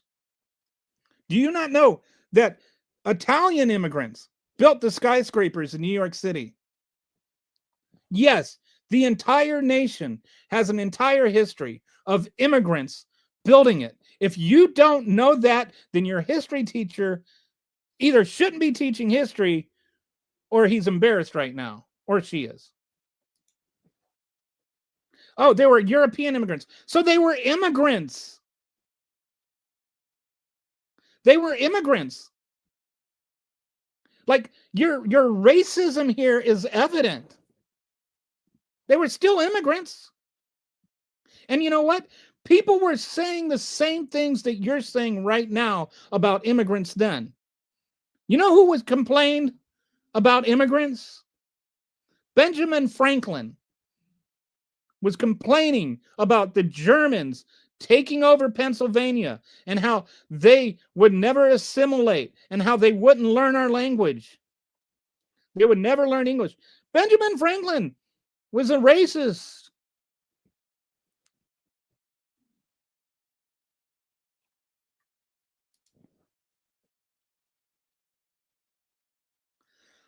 I mean, like, you're just saying, this is just not a true thing. This is just not a true thing. And so I'm just not going to engage with you. I tried to engage with you, but once you start just saying racist, dishonest crap, I'm like, no more. You're not. We're done. Okay. Imperialists. LOL. Yes, that's the entire point. The only people here that are not immigrants or children of immigrants are American Indians, are the Native Americans, right? Everybody else is an immigrant. And you can even, if you really wanted to get technical, the Native Americans are immigrants too. When they walked over that, frozen bridge some million years ago or however long ago it was. Yeah, I notice how that is. Yeah, that's why I'm saying you're racist. Okay.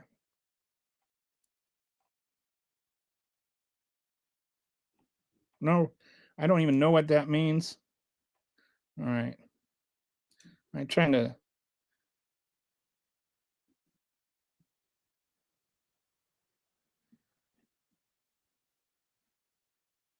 Immigrants move to an existing society.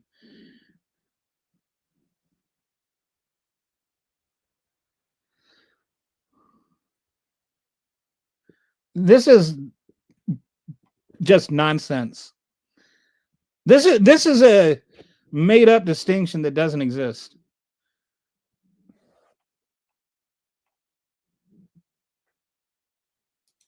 Things change over time. Whatever.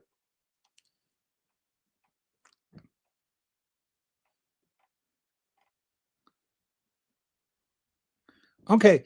If you are a racist, you are just saying you're a racist, even not knowing you're a racist does not mean you're not a racist. You're sitting there literally talking about Hispanic people. Like you are literally identifying a race of people as being inferior. So yes, that makes you a racist. That is like you don't get to say something overtly racist and then get all prickly that somebody called you a racist. You can't get much more racist than literally stating that a group of people is inferior than you. Sorry, like what is wrong with MAGAs? Why don't you have the courage of your convictions? If you're going to make a racist argument, then be proud of your racist argument. Stand up and say, I'm a racist. Hell, you can get rich off of being a racist these days. Haven't you seen the Cinnabon girl? She got $100,000 just for being a racist asshole. So you could just go ahead, declare your racism. Be proud of it. You'll get rich off it.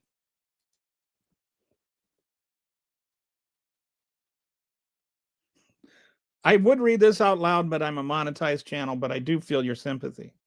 Or feel your, I do have empathy for what you're saying. Trump is the great, I mean, I just evaluating from that statement, I know you have no concept of U.S. history. And you could not defend that situation. Like if you were to write a college thesis defending that statement, you would fail. There's not an actual argument to be made for that. Like maybe you could defend something that said Trump is a good president, but I doubt you could do that. But that's a comparative statement. Like, why is Donald Trump actually better than Abraham Lincoln? What has he done to prove he's better than Abraham Lincoln? Other than right now, he's the current president.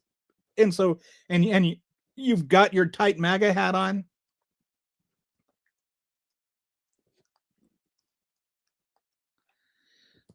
Son, Donald Trump do you want to know the real story about fake news? Let's talk about fake news and Donald Trump, because again, you do not seem to be educated on anything. The reason that the term fake news even exists is that in the 2016 election, Russia was paying a dude that was literally, and this is not hyperbolic, this actually happened, he invented newspapers, all right? And he would make up stories about Hillary Clinton from whole cloth, not like stretching things, not taking real things and skewing them, like making stuff up out of full cloth, just absolutely making them up. And he would made up these newspaper sites, and he would write these newspaper articles with this totally made up stuff about Hillary Clinton and share them on Facebook. And then Russia would use its little algorithms that it got from the Trump campaign to get people to share these fake made up stories. And that is what fake news actually means. It means fake stuff presented as news. It does not mean news you disagree with. So if you're going to talk about Trump calling out fake news, Trump has never, ever called out fake news.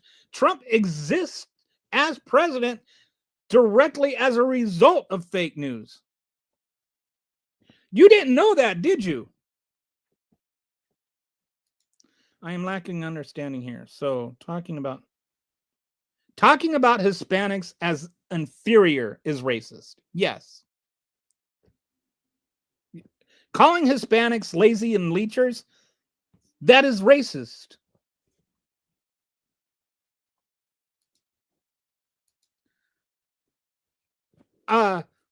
So that girl was told by a Muslim that she needs to cover up. So, I mean, so that doesn't mean that she has to say, I'm a racist, literally, and call him the N-word. I never saw that part. I don't know if that's real or not. I don't know if that's valid. But even if it is, even if he said that she needs to cover up, she could have just ignored it, given him his Cinnabon, said, had a nice day, and move along. She didn't have to react that way. She chose to react that way. It doesn't excuse her.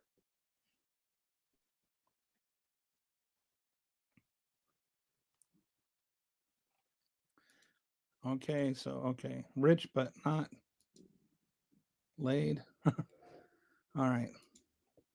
I am lacking. Okay, so so we're back there. Good question. I don't know what the question was. All the presidents before him would let fake news. Okay, there was no fake news before him. There was no such thing as fake news before him. Fake news, again, was something that was invented to get him to be president. No. Racism is making a claim about a group of people based on their race being inferior. Popcorn is popping now. Get ready. Okay, BBC fake actual news. No, BBB is not fake actual news. How can you have fake actual news? All right, again, you seem to think that facts that you don't like to hear are fake. But no, sorry, little buddy, facts are facts, even if they hurt your little feelings. All right, take your little feeling, boo-boo, and run along. Liar. Okay, you said it, dude. You majored. I don't even know what that means.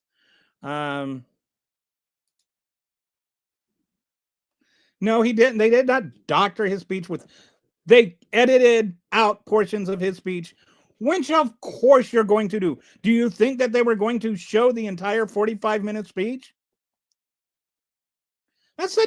That claim is just so dumb. Do you think that Fox News never edits anything from him? Like the idea that in a documentary, you're not going to have edited speeches is just dumb. And it's not fake. He actually said the words they showed him saying. It's not like they had some AI thing making him say things that he didn't say. He said the word peacefully one time in that speech. For those that don't know, BBC ran a documentary on the whole thing, and they edited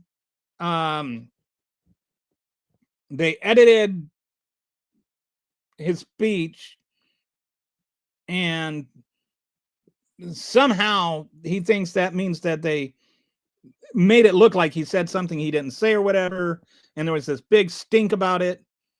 But they didn't actually do anything wrong.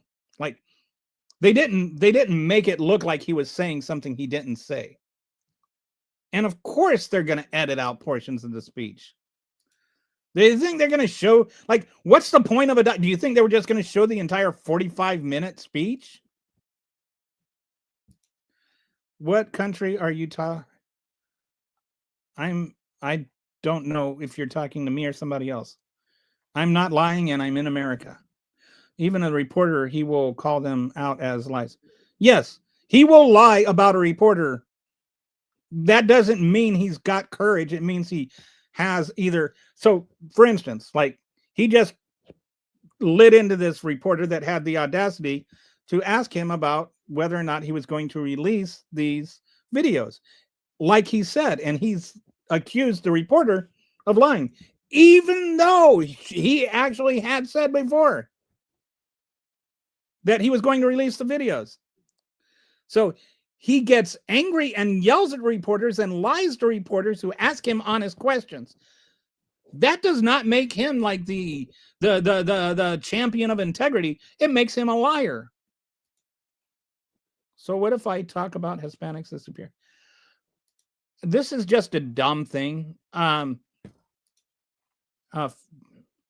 So yeah, so and then we get to TDS meds, just a bunch of stupid stuff. Okay, no fake news before him. I am questioning the difference between. You're not actually questioning the difference between propaganda and fake news. What you're doing is you're trying to make it so that everything you don't agree with is wrong. Propaganda and fake news are different things. Propaganda is sensationalized news that uses certain things that are based in facts to create an emotional response and hyperbolizes certain things, such as Fox News. Fox News does a lot of propaganda. Fake news, as I was saying, is just completely made up. Fake news was literal fake news. They were stories that were made up by a guy in his basement. They have no basis in reality. Propaganda is something like, there's this one thing and we're going to blow that out of proportion. Democrats face. Yeah.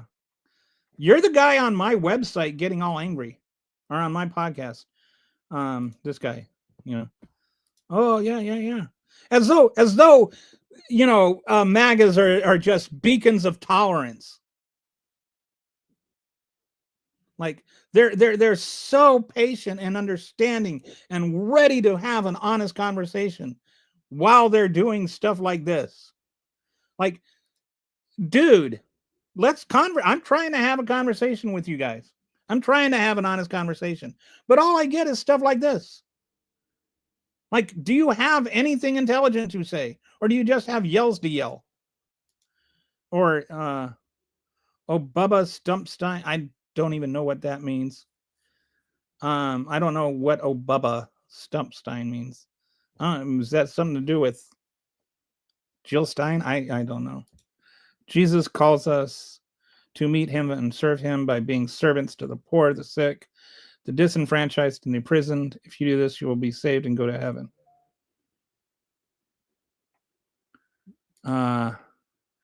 Make Kamala sober again. The whole thing that, like, this is just a made up thing by the right wing that she's, like, she laughs and therefore she must drink. Like, it's such a weird thing. The whole Kamala Harris has a drinking, like, nobody, like, only, like, it's just weird. Won't get that.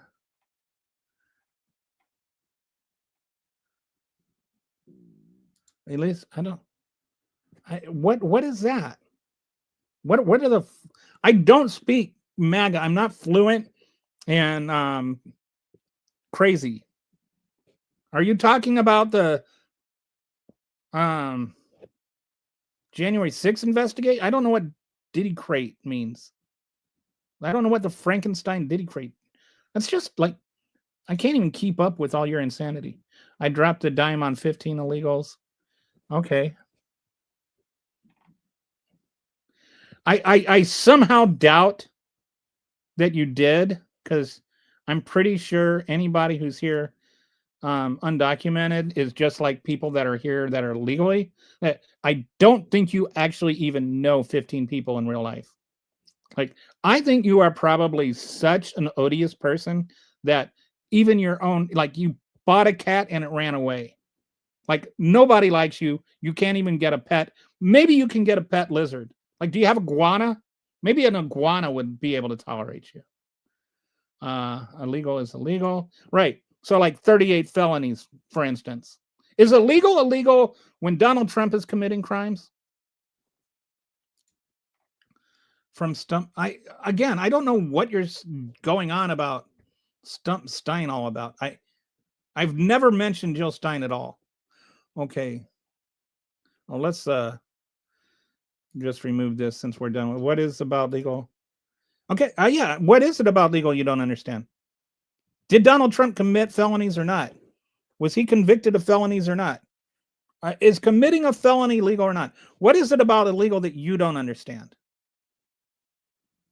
Like, what I don't think is illegal, what I do know about illegal that you apparently don't know, is that it's an adjective and not a noun. People are not illegal. People can do illegal things, and there are more illegal things that people can do than cross the border illegally. But you want to like take one thing that's illegal and morph that into like, that is so illegal that it is the one thing that we can take and we can call somebody illegal because they did it. Even, you know, worse than murder. You don't call murderers illegals, but you're defending murderers. They're out there murdering people on the high seas. And, you know, like, you point out that what they're doing is illegal. You point to the actual laws that they're breaking, but somehow that illegal doesn't bother you. The only illegal that bothers you is brown people crossing the border. German people coming over here and overstaying their visa, they're not illegal. I remember back when Obama was president, there was a German family that overstayed their visa and they were going to get deported. And they claimed asylum because if they went back, their kids would have to go to school. Because Germany has a law that you have to send your kids to school. All right. And they wanted to homeschool their kids. There's no law in Germany that says you can't homeschool your kids. It just says you have to send your kids to state school. And they didn't want to go because of that. And there was this right-wing push to get them asylum, and the family ended up getting asylum. That family was not illegal because they were white.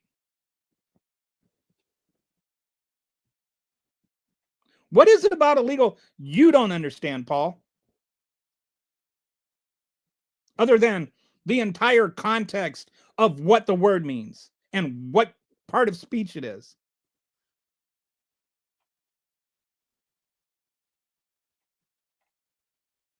I'm not going to get into that. The central bank doesn't control Republicans and Democrats. This is like that whole central bank conspiracy wacko nonsense is like, it's not even entertaining. Okay. President Trump, please come save Minnesota. Yeah, sure. Most people in Minnesota disagree with you. That's why they voted for Walz. The BBD, they edited them together. Yeah. No, and they did not make him appear to say something he did not say. They absolutely did not do that. He said everything that he said in the video. They did not make him seem to say something he didn't say. That's a lie. Brad would have arrested Anne Frank. You think Brad would have been one of the SS troops?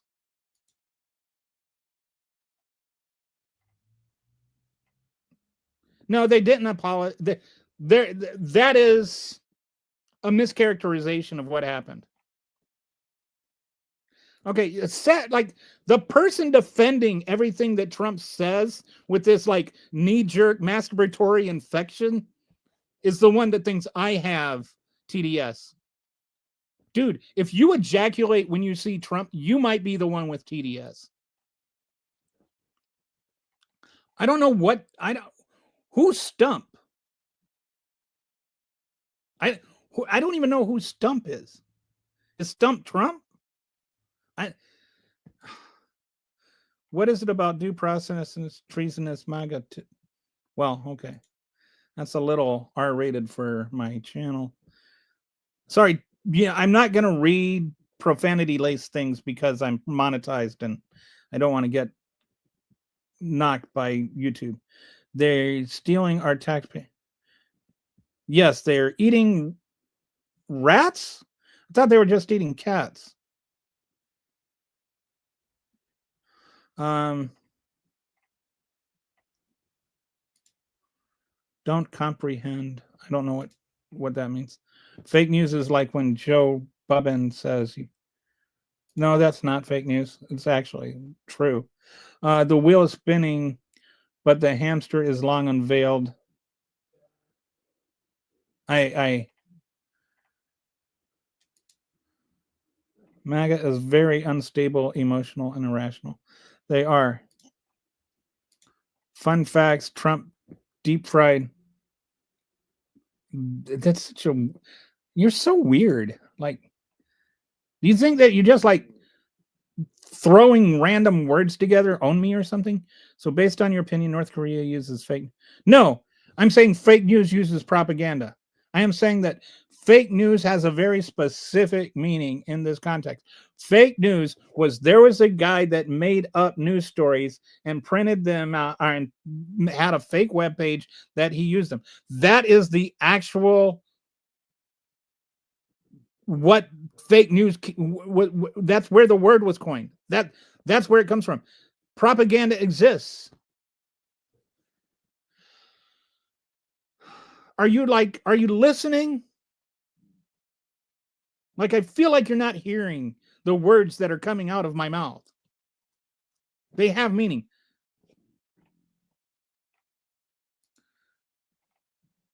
What about, I don't, okay. No Bill Clinton and Epstein? I don't know. If Bill Clinton raped girls, he should go to prison. Central current Americans would have killed Jesus had he come back. Well, they certainly don't like brown people or immigrants. And he wasn't, Jesus wasn't born in America. He hasn't got a passport. He wouldn't be able to apply for a visa because he doesn't have a bachelor's degree. So when Jesus comes back, when Jesus comes back, will he be allowed in America?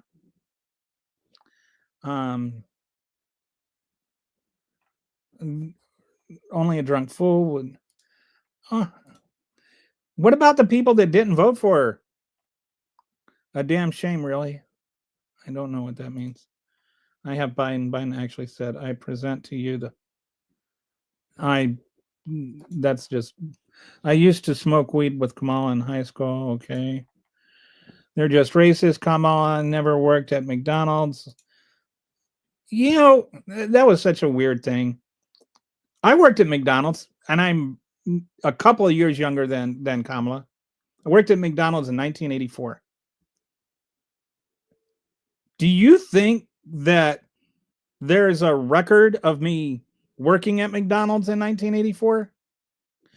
Like, it's so weird how you're like, oh, well, I voted for an adjudicated rapist that was convicted of all these felonies that stole classified documents and tried to overthrow the country. But Kamala Harris couldn't prove she worked at McDonald's. Like, it's so weird. laughing lion. I don't this you know any Somalis in here? Somalians? It makes me sad what he did with that.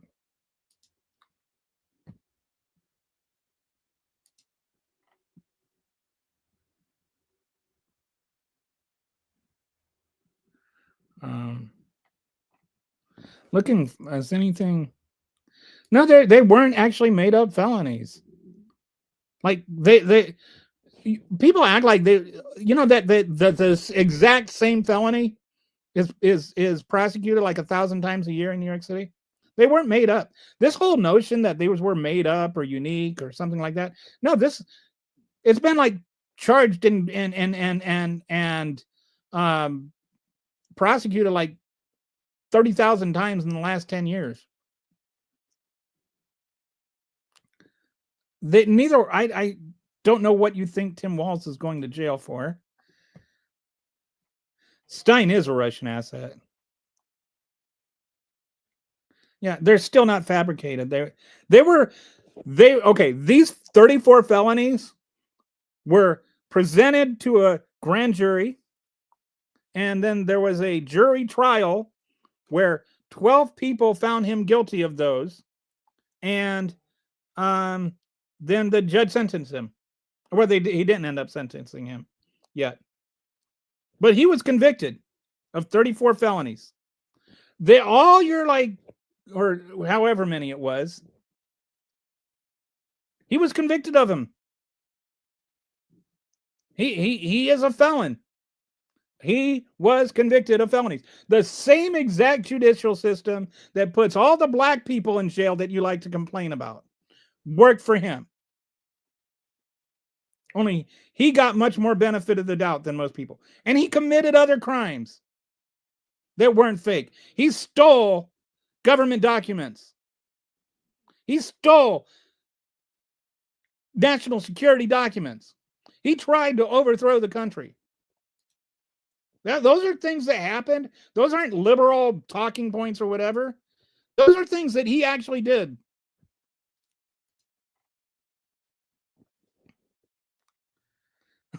Have you ever figured the difference between women and little girls?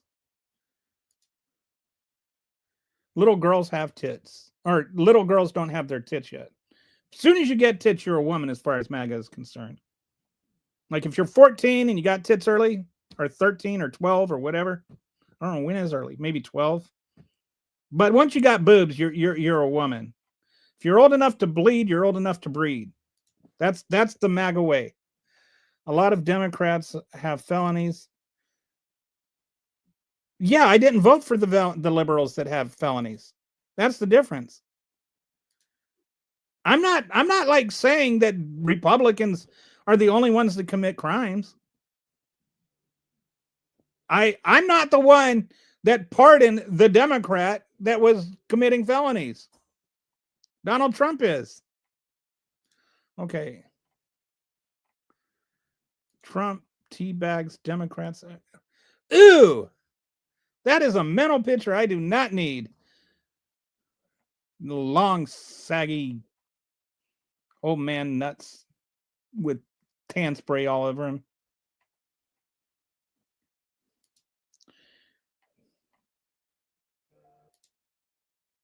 All charges on Trump were not dropped.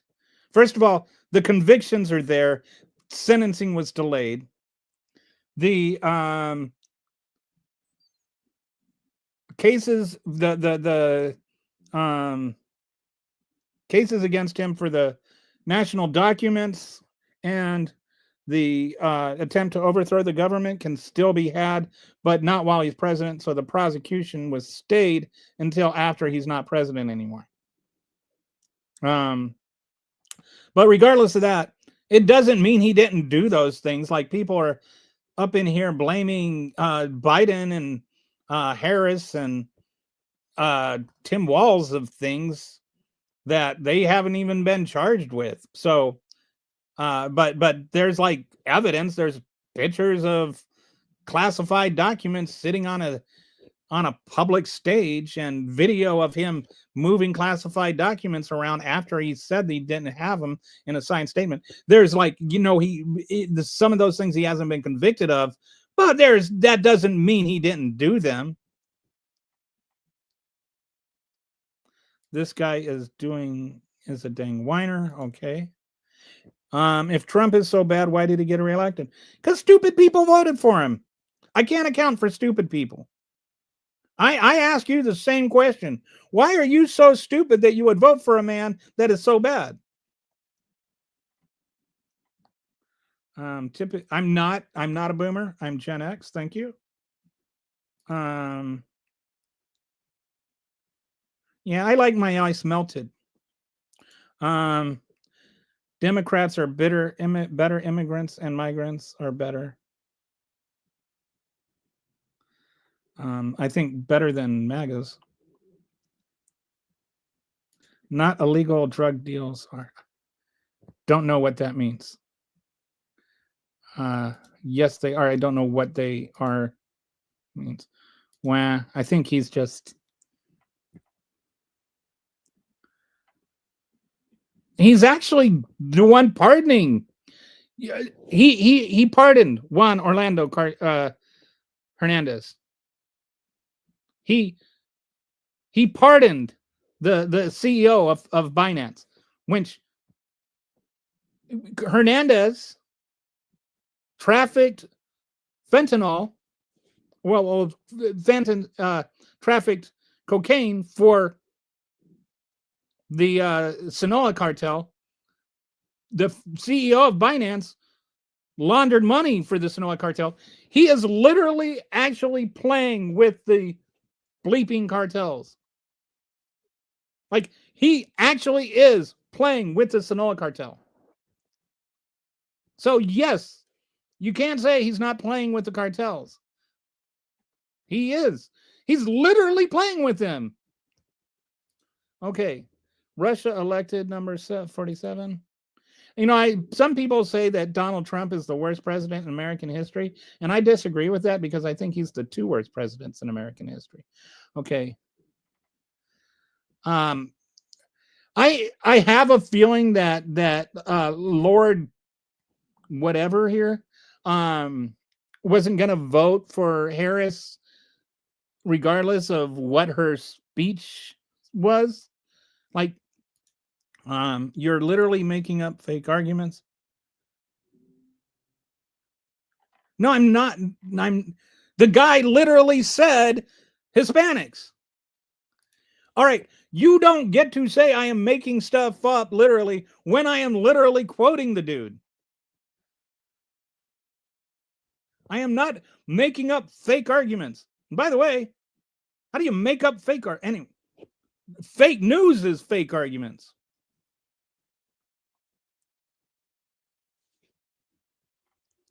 And this is part of the problem with the whole, I didn't say race. This is, if you want to talk about this honestly, there were people that never said race when they were defending Jim Crow laws. They're like, I don't mind if black people vote. I just think they should do it legally. Right? The law itself is inherently racist in that it has a racist impact. And the enforcement of the law has a racist impact.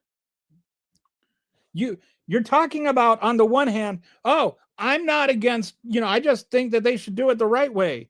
And then you're defending people being apprehended based on their race and being deported based on their race, even if they're citizens.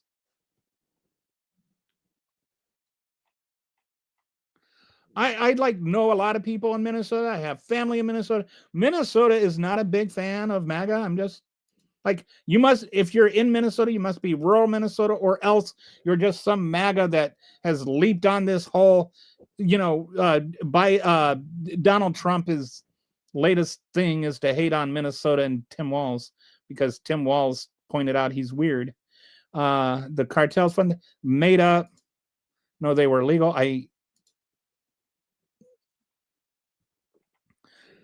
And okay.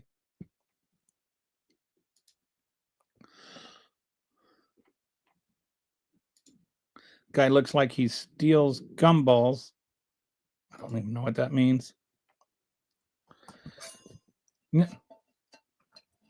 Mm-hmm. That's my point. And who are those people? Does that include German people that overstay their welcome? Or overstay their tourist visa? Like, why is it that that crime is the one crime, and it's not even a crime, it's a civil offense? Why is it that that is the one that involves the disclaimer? Why is it only people that committed a civil offense of crossing the border illegally are called illegal? Like, if you want to say they did something illegal and that's why we're calling them illegal, why is that the only thing that qualifies somebody as illegal? Why is it that being convicted of felonies doesn't make you an illegal, but crossing a border illegally and committing a civil offense does? Like, you won't answer that question because you're a gutless little MAGA. Okay, gonna be pretty hard to win another. Again, there have only been 11 people in the last 45 years who are illegal, who are here illegally, who have been convicted of voting in an election. This is just another, and see, this is actually one of the reasons I'm pointing out it's racist, because you're using a kind of a scapegoating boogeyman argument where you're trying to make it sound like, oh, all these brown people are the reason that you have such a pathetic life and why nobody loves you, and even your little pet iguana wants to escape. Okay. Okay, yeah, now we're into the the slurs. Once you start using that word and you can't actually defend your argument, do you realize what you're saying is that I am, like, mentally handicapped and you still can't win an argument with me? So what does that say about you? That you are so stupid you can't even counter what I am saying, and I have, like, supposedly this mental deficiency. Winning baby, no more weird transform.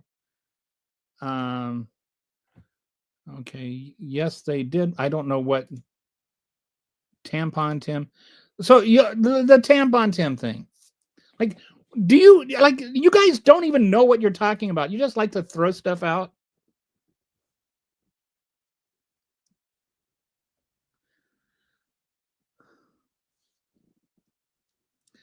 The tampon thing did not require tampons to be in men's bathrooms. All it did is say all female students should have access to tampons. Sometimes in some of these small states, or in some of these small schools, when you have like a basketball game and you have a dressing room, they don't have like two women's dressing rooms, one for home, one for visitor. You have like a home room and you have the women's room and the men's room, the men's locker room and the women's locker room. What they would have is they would have tampons in the men's locker room because the girls' team from the other school would use that when they were, dressing. And so they would put tampons in the men's dressing room so that those women could have access to it. But, go ahead with your ignorant, like, little anti-trans, like, tampon Tim stupidity, and just prove to the world that you're an ignorant moron that doesn't care about facts. You just care about being able to hate. I have no idea what that is. You can look it up, dog. Why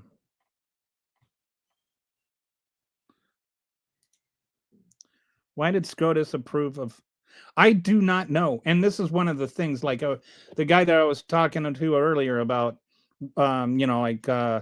he was talking about judicial activism. I mean, technically, they didn't approve of racial profiling. If you really want to break it down, they said that race could be used as a part of it. Like, like if you put it together, like if they're Hispanic people and they're in the Home Depot parking lot in this place where undocumented people are known to hang out and look for work, and they're speaking Spanish, you could kind of use the combination of factors that's enough to give you probable cause to ask them for their papers. But they're using this to like just Hispanic people driving by, they're pulling over. So you could say, and then Kavanaugh's like, oh well, there's always it's always easy enough to prove if they're really here legally, and they show their actual ID card that is supposed to be their verified ID or whatever, and that's not enough for them. So it's not, even the Supreme Court hasn't officially said racial profiling is, but their interpretation has been strained even beyond what was already a bad decision. And so yeah, I mean, racial profiling is actually going on. Okay, I'm done talking about the BBC thing. Why does this Minnesota? It doesn't. I am not sure what the apology is for. They are eating the cats and dogs, I suppose. I think my eyes. Bye. Have a nice day. You just seem like you were at least trying to be a pleasant person. I hope I didn't like come across as mean to you.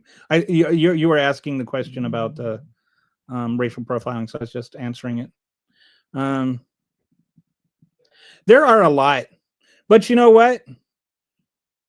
This is a paid account, so all they do when they do this stuff is make me money. So, whatever. I get money out of it. Leave your cult. This guy can't read for bleep. I'm not sure what that means. Block. Okay. I don't know if you're blocking me or somebody else. He is doing what he is modeling. He sounds like the Cheeto Hitler. Paul again. Save our children from. Okay, you're just like, this is like when they get really, really upset and they just kind of get reduced down to just screaming incoherent like stuff about LGBTQ people, they've really lost. Just like you do, he said in all caps. Feminized. Oh boy, that's like a I don't. Oh, this guy likes to use Joe Bubbins.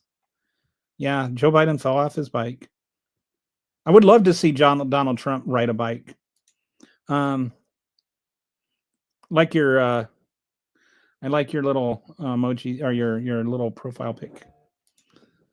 The soy got to him, yeah. Because I don't even like soy. I don't eat soybeans. I don't eat tofu. I don't eat soy milk. I don't know why this. Like, the conservatives get this idea that like all liberals like drink soy milk and have blue hair or something. No, my wife does not sleep with my best friend. He might be illiterate or just chooses to not read is a possibility too. But he is clearly not well informed. Why did God make Tim Waltz? He didn't. And honestly, using that word tells what kind of person you are. Like, you're a really, really crappy person if you use that word. Like, just a really horrible person. I would love for you to go and talk to, just go to any parent that has a child with Down syndrome and tell them that use that word to describe their child and see how hard you get punched. You're a disgusting human being if you use that word. And I include the president. That is a horrible, horrible word. That to me is just like one of probably the second ugliest word in the English language.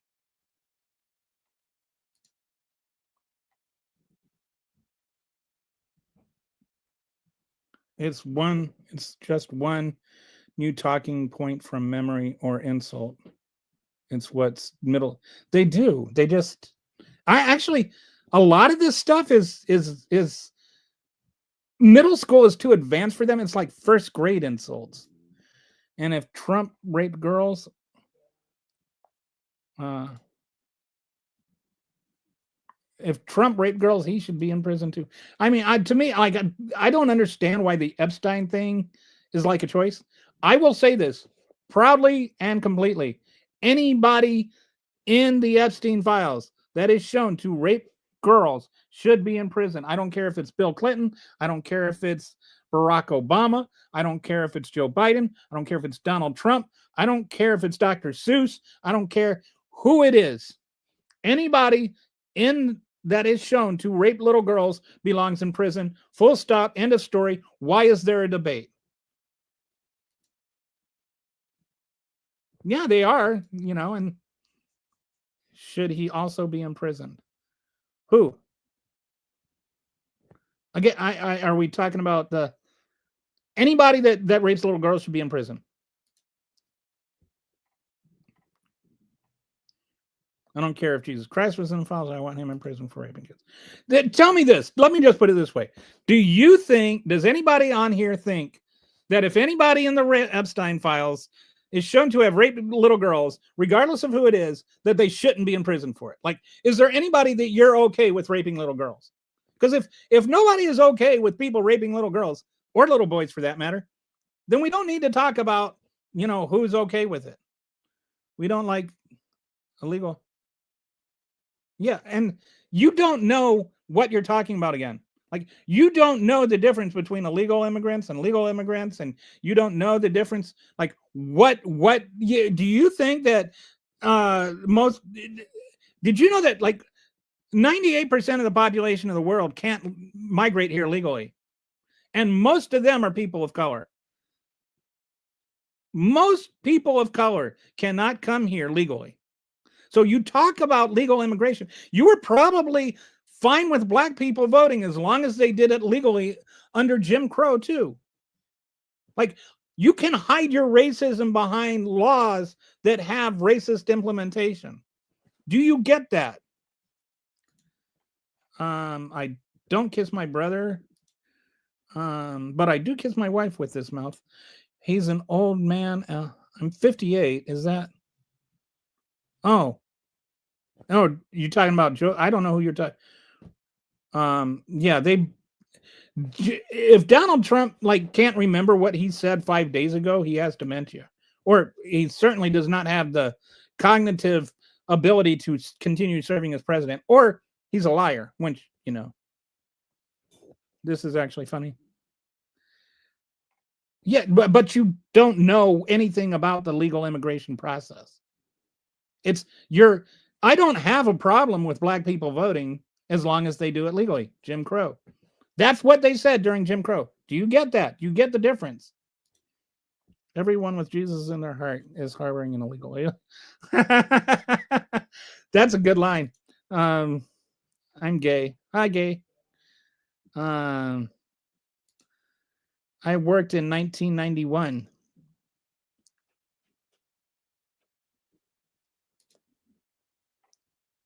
They did, Joe. I agree. I mean, I was like, really, after that debate performance, I had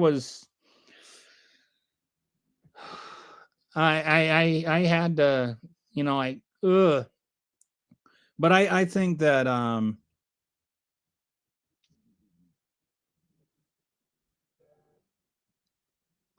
don't know. I to be honest, like, that was my concern in 2020.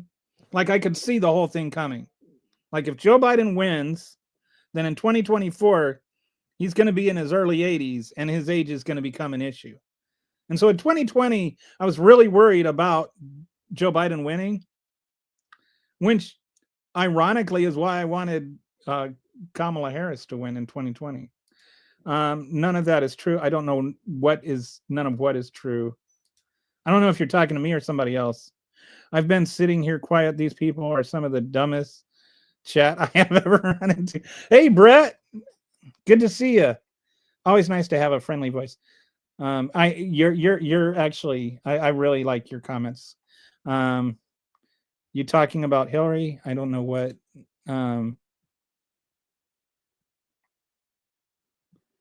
Our country is stable.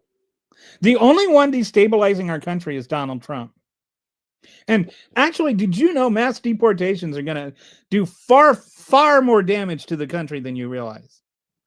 Like, there's a Wharton study. I'm not just talking about what my opinion is. Look it up. There is a Wharton study. It's going to it's going to destroy our economy. Like, the idea of mass deportations, you're running victory laps around it, but you're running victory laps around an L. It's devastating, the consequences of mass deportation. It's going to drop the GDP like 6% over 10 years. It's going to cause inflation to go up, because when we don't have strawberries, when we have fewer strawberries, you know what happens? Strawberries get more expensive. And when we don't have people to pick strawberries, we have fewer strawberries. It's going to cause unemployment to go up, because when you lose the people that are picking the strawberries, you lose the entire strawberry industry. All the people that are driving strawberry trucks and that work in the strawberry plant that packages strawberries. I mean, I'm just using strawberries as an illustrative example, but all of that, like every 500,000 undocumented people we deport actually cost 44,000 American jobs. Did you know that? You didn't know that because you're not curious and you don't look things up. You just regurgitate Republican talking points. Look it up. Look up mass deportations, Wharton study, and see what they say. If you like, and Wharton, I'm using Wharton deliberately because that is apparently the one place that you're willing to take their word for, because Trump went there. Even if he never actually went, like, he allegedly graduated from there, but so no, they did not take one conviction and turn it into 34. They charged him with 34 counts of the same crime. Every time he wrote a check, he committed the same crime. Regardless, he's a felon. He committed the felony 34 times.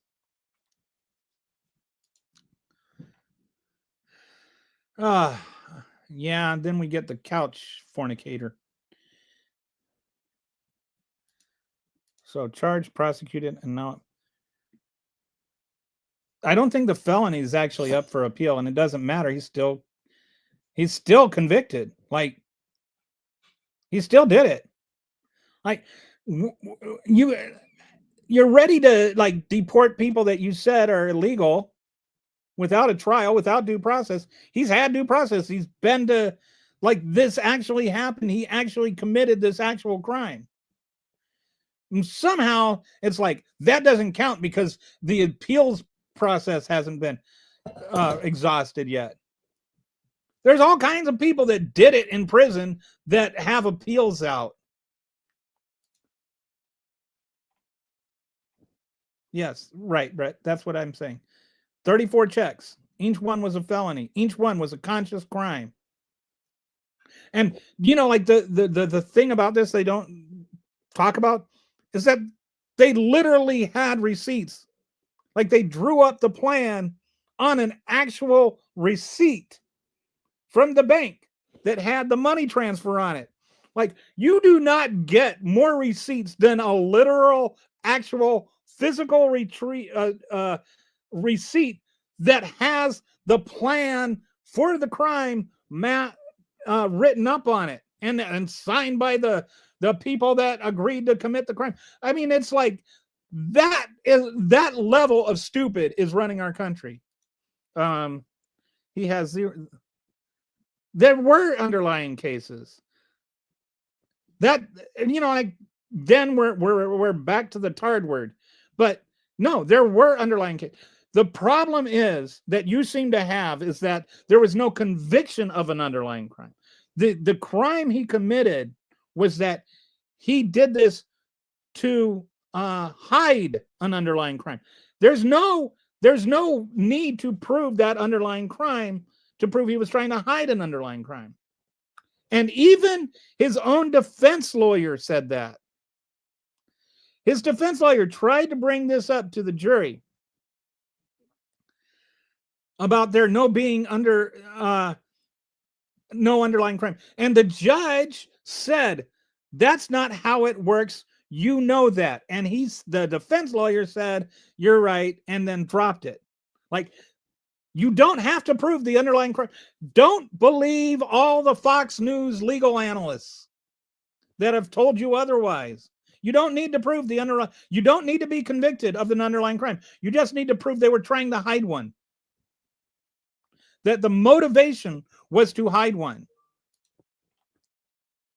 I can hardly wait until he's out of office. You notice that they wanted to talk to Jack Smith, and Jack's like, okay, yeah, can we do it in public? And they're like, oh, no, we can't have that. They don't want Jack Smith to say what Jack Smith knows. They're the ones suing to block his report. Tim wants, this whole thing with the Tim Walz, and like, this is just, it's not even worth entertaining. He did not send yes, he did send the 34 checks. I mean, he literally did. Wrong. Okay, that's a good word. Good argument. They're fake convictions. They are not fake. And no one's actually, yes. Again, this gets prosecuted all the time, like 1,000 times a year.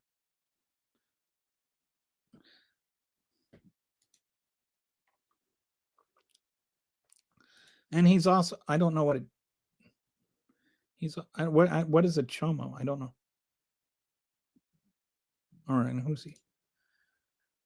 I think you're talking about Trump being a chomo, but I don't know what a chomo is. He had every right to take those documents. No, he didn't. Trump is guilty of treason right in front of you people's faces, and knows nothing about it. Joe is a criminal. Okay.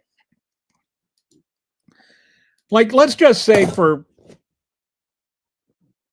argument's sake, that Joe Biden is a criminal.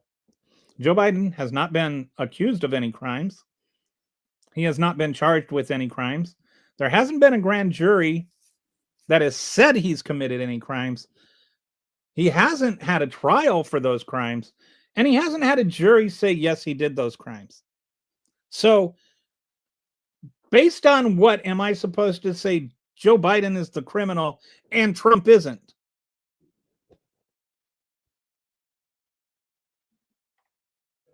Like, it was all innocent until proven guilty, until he was proven guilty. Now it's, oh, well, he was proven guilty, but it doesn't matter because it was fake.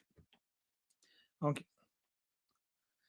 No, it was not debunked that it was never debunked that he stole government. That's just not true. Zero proof there's zero proof he told the person to move the money. I don't know what you're talking about, move the money. You're an idiot. Okay, at least you used the apostrophe, so if you're talking to me, you're like better than 95% of MAGAs, because you actually know the difference between your and your. Ooh, I don't know what that's from. Oh, that's like we're like half an hour behind in the.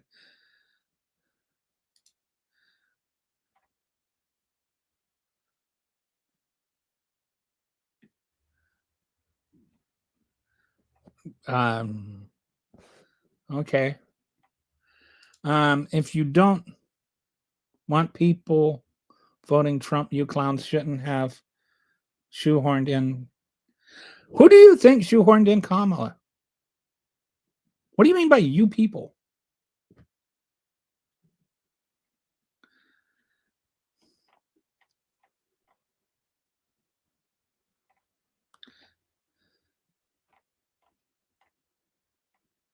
Okay. I'm just going to go. We're like, Biden isn't. No, he never said Biden isn't mentally fit to stand trial.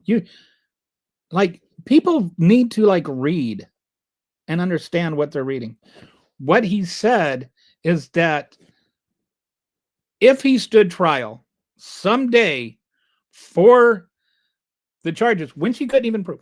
The whole thing was when he was interviewing Biden, there was, or when somebody else had interviewed Biden, he had talked about some documents that were classified that he had, and he thought, oh, I need to get those back. I need to, get those out of here. Because he didn't still have them. And so he talked about how they were downstairs. Then when they searched his house, because he asked them to, remember, he asked them to search his house, and they found those documents in the garage. It was downstairs from his office in his new house when she had moved into since then. So it wasn't even the same house. So he might not have been talking about the same house, much less the same documents in the same downstairs. So in order to actually prosecute him for a crime, he would have to be shown to knowingly be hiding these classified documents. And what the special counsel was saying is that in 5 years, when he's like in his mid-80s, in a trial, is a jury going to believe that A, they're the same documents, and B, that what he had said before about them being downstairs, that he actually remembered them later when he said he didn't have any. Like, that he could have forgotten that he said that. Like, people have things slip their mind all the time. So when he was taught, if you look and read the report, I read the report. You obviously did not. That's what he was referring to. He was not saying that Joe Biden would be too incompetent to stand trial. That's such a dishonest representation of what it said. It said a jury might not believe that he remembered what that particular sentence 7 years later.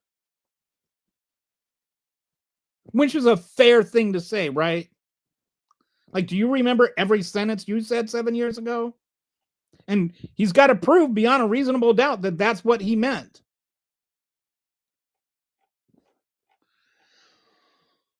Okay.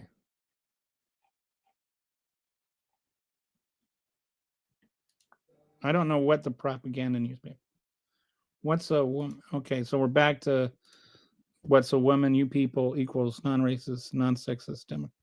And yeah. In other words, just people that aren't assholes. Oh, read the propaganda news. I don't know what propaganda newspaper. Lord Alcatraz, that's creepy. I don't know what that's talking. Sorry, I've just got like way too many comments to keep up with here.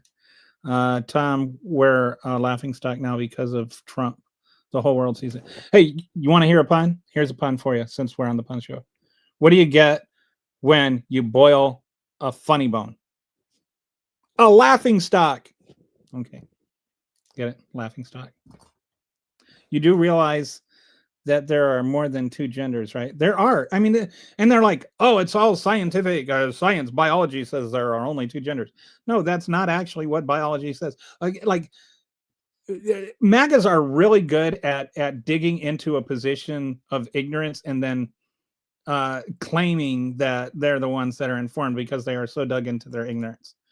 He's keeping all the fentanyl out that's killing our kids. How is he keeping the fentanyl out? Did you know that Joe Biden reduced fentanyl overdose by 25%? And how is closing the border keeping all the fentanyl out? Like, honestly, what do you think that means? Fentanyl was not being smuggled over by illegal immigrants. Fentanyl was being smuggled over by American citizens and still is. Do you think that people aren't getting access to fentanyl now? When you type this and these words go through your brain, do they go through the logical part of it at all? Do you process the thought that you are communicating before you communicate it? You actually believe that nobody's getting any more fentanyl? You think it's not coming over the border anymore? Do you think that blowing up boats that don't have fentanyl on it somehow solves the fentanyl crisis?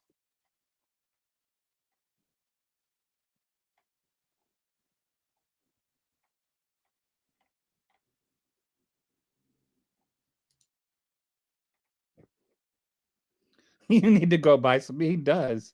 It's like some of them, some of these comments I just scroll over because it's just the same nonsense over and over. That's right. Scroll on. You can't answer who shoehorn because it's irrelevant.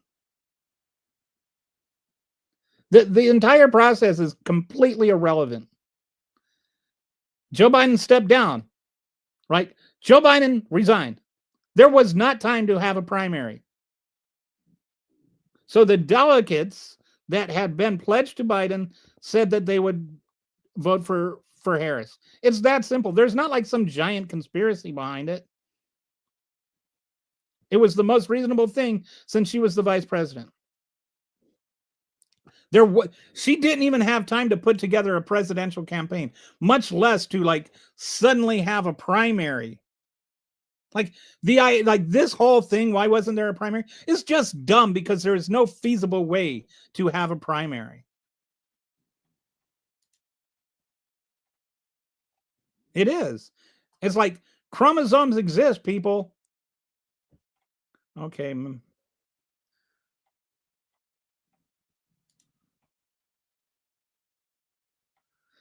Typing on his grandma's Vista computer.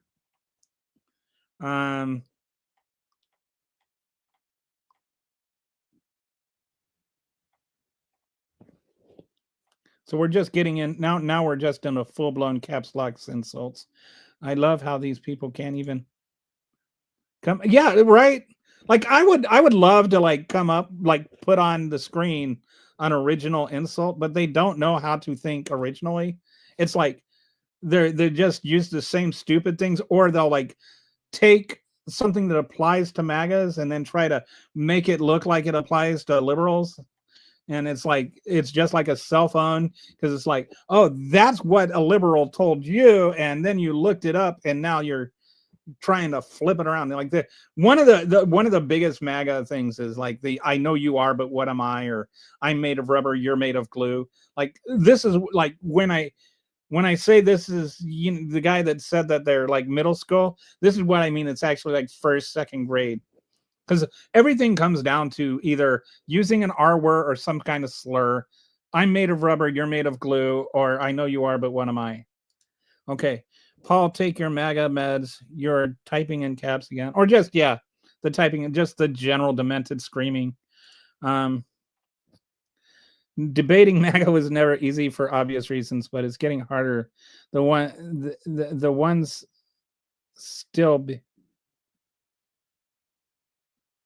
I think he means the ones that still are, because the ones supporting him still are the most deranged, brainwashed, stupid, or they're just there's no opening for thought to come in. Like it's like I wish I could figure out how to make somebody like actually think, like to crack, like if you could just crack and get a little bit of water in there, you know.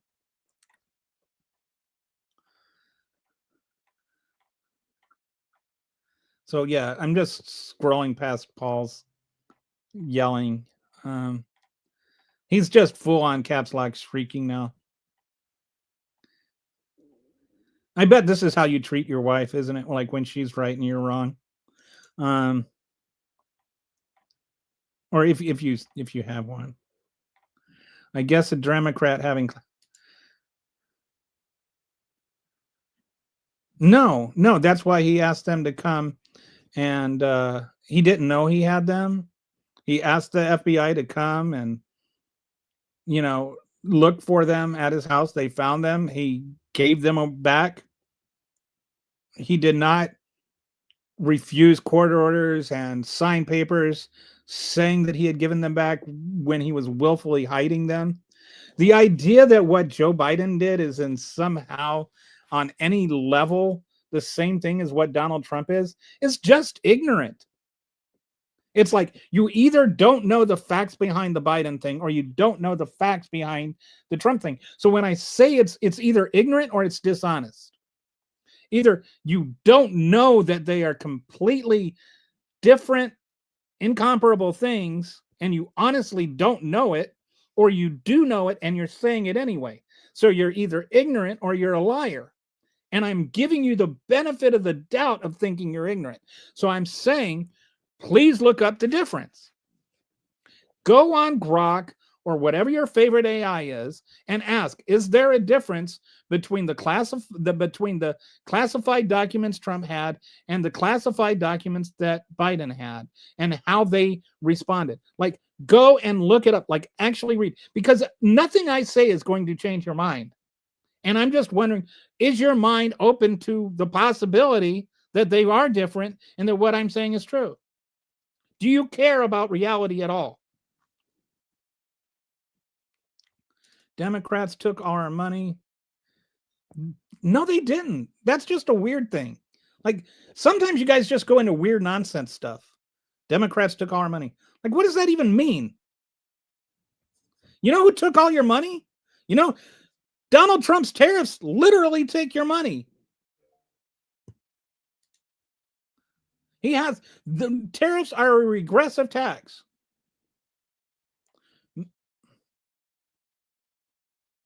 Yes. Amen. Time to get a volunteer moderator.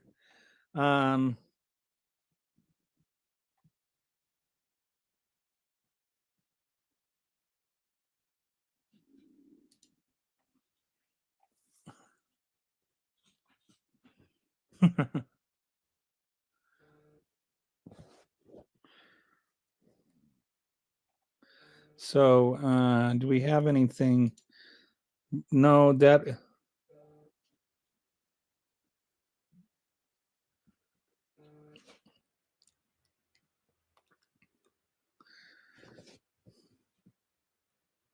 There is no study to replicate in terms of trans people. It's like that is such a weird argument.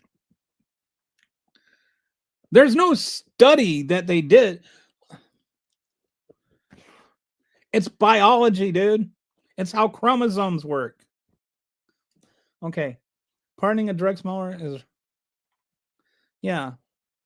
Especially like Juan Orlando Hernandez is one of the top people that was prosecuted ever on literal drug smuggling, right? Like he was helping traffic drugs. And then you got the deal that he worked out with El Chapo's kid to bring over 17 family members and give them government protection. Like actual government people that need government protection. He's pulled it away from, but he's giving them to El Chapo's kid. Sure, I don't know if you're talking about I know there's a rumor about him transitioning to trans. I don't think that, or there's like this fake meme running around. I don't think that Charlie Kirk was open-minded enough to be trans. He was literally lying about trans people when he got shot. Imagine if Harris was there. Oh my God, I don't know where there is, but other countries are laughing at us right now. Do you think that other countries are wowed by Donald Trump? The only way they're wowed by him is they're like, wow, I didn't believe somebody could be that stupid. This guy is a raging douchebag. Thank you. I thought Kirk was transitioning to Butthead from Beavis and Butthead. That might be true. But what about Eric and Don Jr. then? With Eric and Don, who is Beavis and who is Butthead? I never figured that out. Yes, it does have the largest oil reserve in the world. And another fun fact about Venezuela, they don't produce any cocaine or fentanyl. And most of the cocaine they traffic, it is a trafficking hub, but most of that goes to Europe or Caribbean islands or Africa. It's like most of it doesn't even come to the United States. Most of what they do traffic.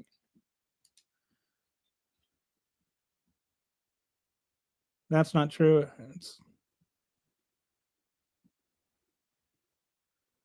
It's not man-made. It's lab-made. I don't know what you're talking about, or if you're talking to me or one of the other comments. Fentanyl is man-made, and the chemicals are imported primarily from China, but they're smuggled in through the southern border, through legal ports of entry by American citizens, predominantly. Their thoughts are generated by Fox.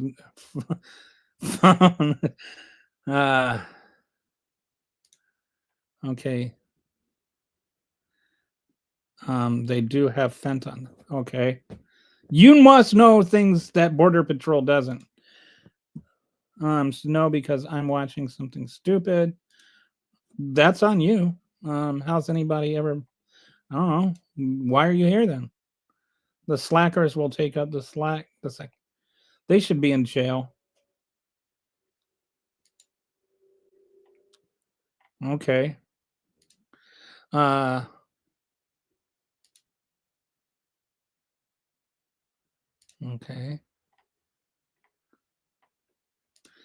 Biden started getting it down until the. I don't know what that means. So just we never had open borders. Well, actually, we did have open borders. You know who liked open borders? The founding fathers. That's why our borders were open until like 1887 or something like that. And even then, it was just Chinese people.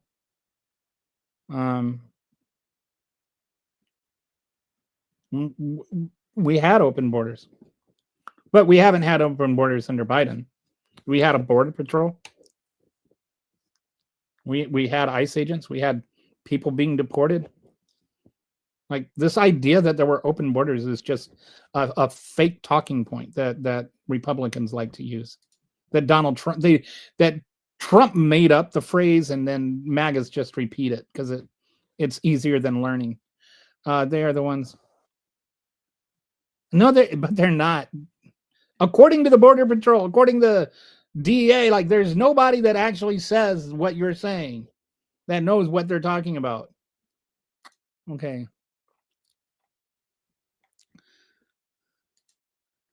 I'm a veteran and I certainly don't like him. Yes, I'm a guy named Kelly. Gee, I have a name. I have a gender neutral name. He was forced to resign.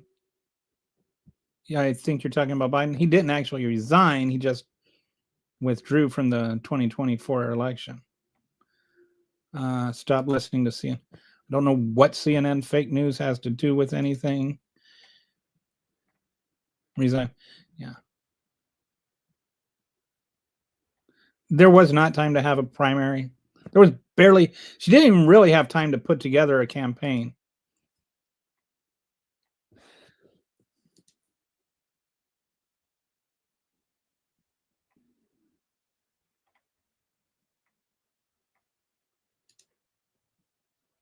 Sorry, I'm.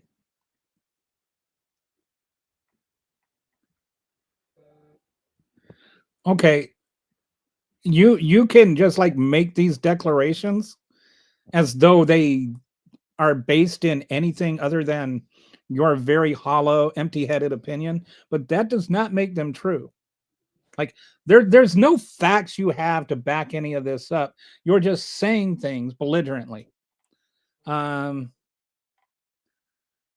So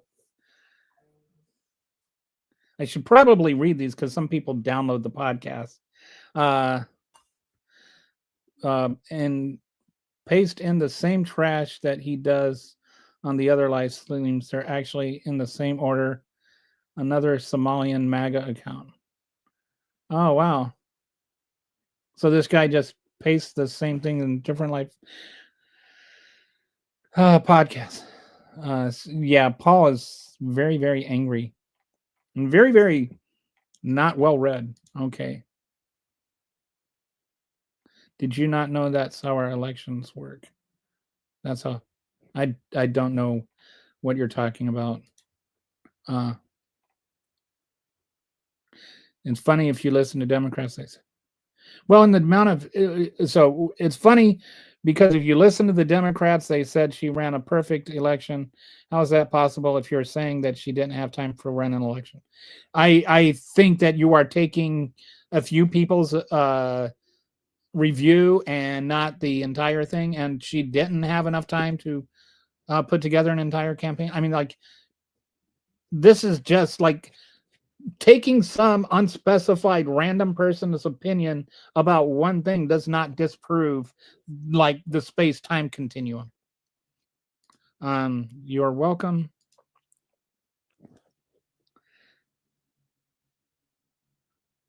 Joe Biden literally got anyway. Joe Biden did not get salty over it and start throwing shade at Kamala. Uh, Democrats won't see the White House for a while. They have a bunch of idiots there now in Congress. You guys have a couch fornicator as vice president. Uh, like this, you guys are declaring way too much victory for a guy that won with a plurality of the votes and for a party that has not won the majority of the votes since 1988. Or I'm sorry, only one time since 1988. And you probably don't know the difference between majority and plurality. So I'll let you look it up and see if you can learn something. Okay. You don't think 20 million illegal immigrants is I don't think that there are 20 million illegal immigrants here. Um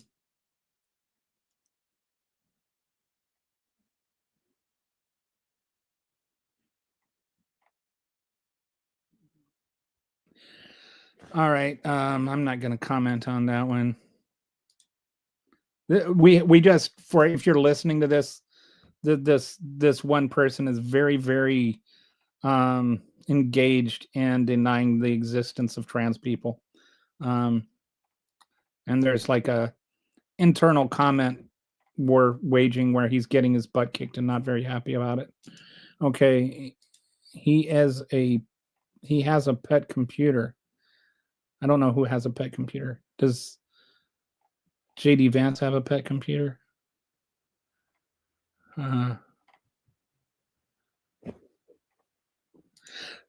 Maggots don't understand Trump derangements. They syndrome perfectly describes them. Didn't it start off that TDS was originally made like whoever coined the phrase initially? It was Trump derangement syndrome is like you believe Donald Trump, whatever he's, like you just defend him, whatever. Like the people that are defending the adjudicated rapists, the guy that tried to overthrow the country, the guy that was convicted of 34 felonies, the guy that stole and possibly sold national secrets, the guy that waved the plans to invade Iran in a writer's face, the guy who has like documented lies 35,000 times just in the first term and gotten it worse. The guy who is an overtly racist person who is just calling people from third world's trash, or what he calls third world countries. He's calling them trash.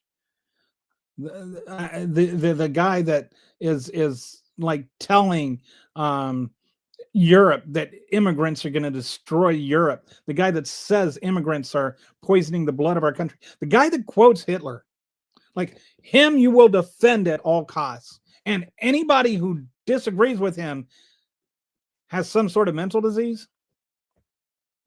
No, I think the people with TDS are the ones that talk about TDS, the ones that defend Trump no matter what.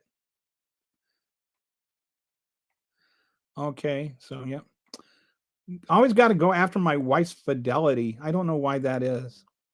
Most all drugs are smuggled by way of those who made submarines that are just above the waterline.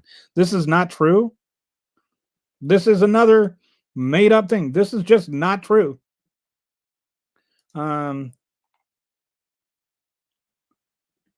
Because we are starting to get rid of illegal immigrants, this is happening. U.S. rent prices are generally going to or stabilizing after a period of rapid. No, nothing you said is true.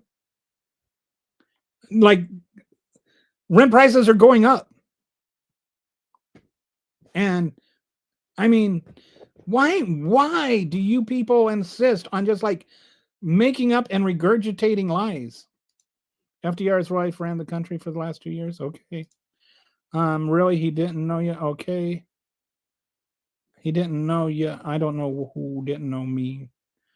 Trump gutted 24% of the VA, making it harder to get health care. And then he talked about how much he did for the veterans.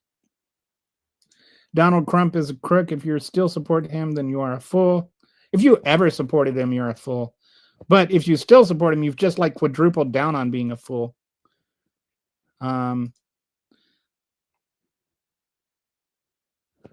Where you, as he says, they have not smuggled drugs over the border by the way of vehicles in your. That's just like provably false.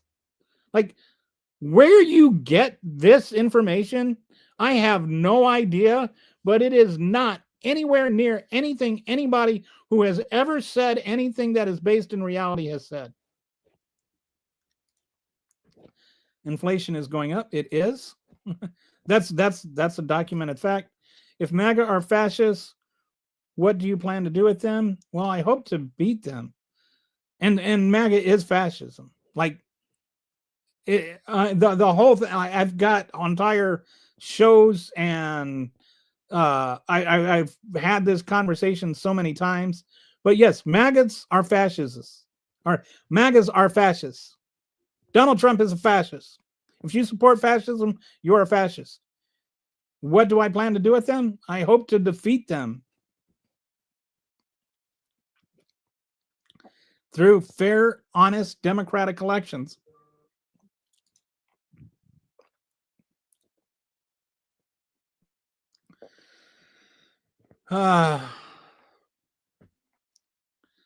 We're back to the conversation about the Biden documents. But he had some from being a vice president and some from being a senator. The thing is when you're a vice president or a senator, you're not like boxing up your own, boxes when you're on your way out. So it's a question of whether or not he knew those documents were in there, and whether or not like you plan, like the laws for this are you have to have possession of them, you have to knowingly have possession of them, and you have to show an intent to distribute them.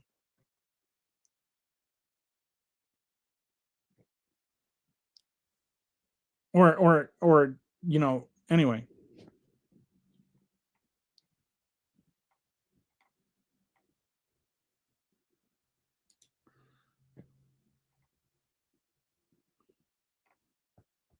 And as far as like the documents case goes, a lot of the it wasn't charged because they were classified documents or something like that. The whole problem with them is that he refused to give them back. He was being prosecuted for stolen documents, not being prosecuted for being in possession of classified documents. One big distinction that the news doesn't make for you. The agency, which is supposed to be looking after the presidential documents, kept trying to get them back, and he kept keeping them and lying about them. It wasn't just about the classified documents. It was about all of the documents and stealing them and not returning them.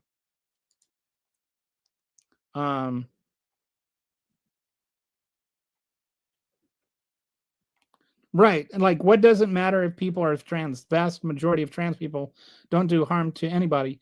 And actually, you're like a lot more likely to be harmed if you're a trans person than to do harm. There's never been a prosecuted case of a trans woman assaulting somebody in a woman's bathroom.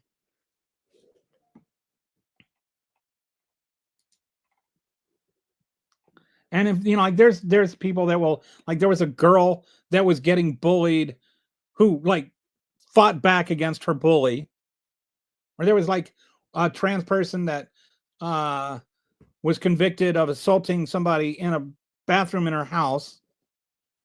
Like these random things that people find and they're like, see? And it's like, no, this does not prove that trans people are a threat, or that if you're peeing in a stall next to a woman, you're going to get beat up or raped or something. And it's not like there's a magic door that men can't walk through if trans people have rights or don't have rights. Like a man can still come into a women's restroom and rape somebody if, trans people are allowed rights.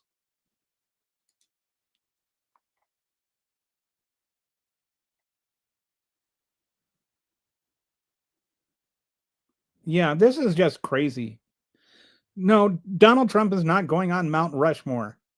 Like MAGAs are just so weird with your like infatuation with, I call it, there's a word that I call sycophantasy.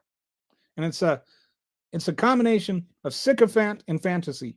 And they like have these like paintings of Donald Trump as like some like centaur warrior astronaut guy or something like that. And and he's like all buff and he has this full lustrous hair and he's still somehow recognizably Donald Trump, but he is this lampoon of who he actually is. Like it's like Paul Bunyan legends or something, to where like the actual reality of Donald Trump is so distorted that it's not even real. And they not only have this fantasy Trump, they are completely devoted to this fantasy Trump. They're sycophants of fantasy Trump, which is why I call it sycophantasy.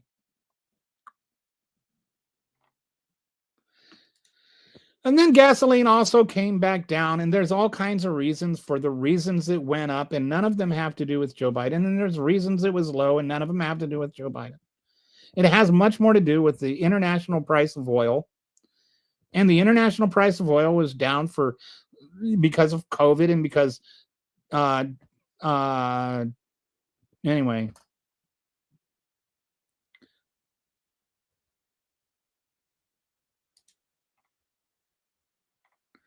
Just anybody that's like going to make inflation about the acts of a single president are generally pretty stupid. The only exception to that is if the inflation is a result of tariffs that are laid by the one person. Inflation is a complex thing that actually rarely has anything to do with presidential policy. Trump already is king of the assholes, and the assholes worship him. Do you care about reality? Yes. Trump is a cook. He is. And it's like some of the stuff he does that they don't even, like, he's made $11 billion off of his second term already. $11 billion off of hawking pardons. The rich took your money. Trump is a crook.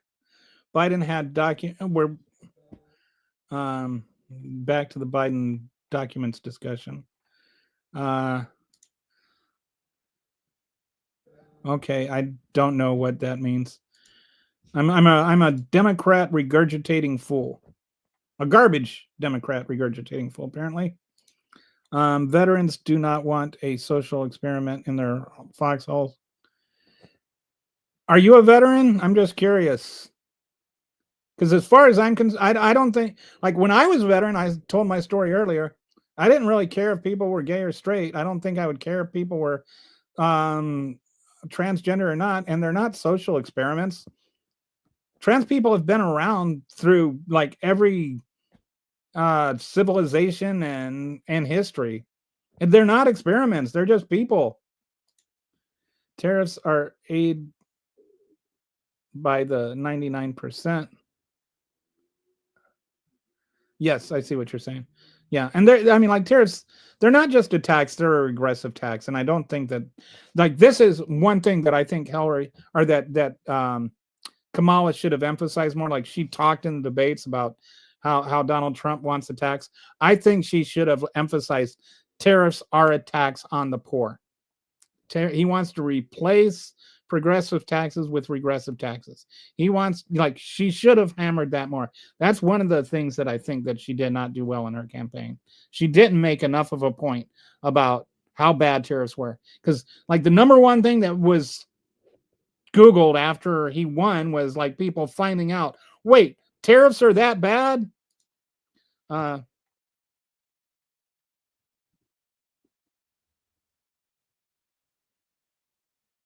It is not legal for a former president or vice president to unilaterally remove and retain classified documents.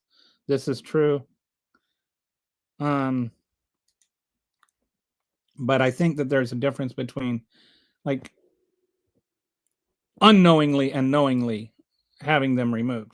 Like there's no evidence that Joe Biden knew that those documents were in that box, which I would assume if he did know, he would have done something with them before he asked the FBI to move them or to come search his house.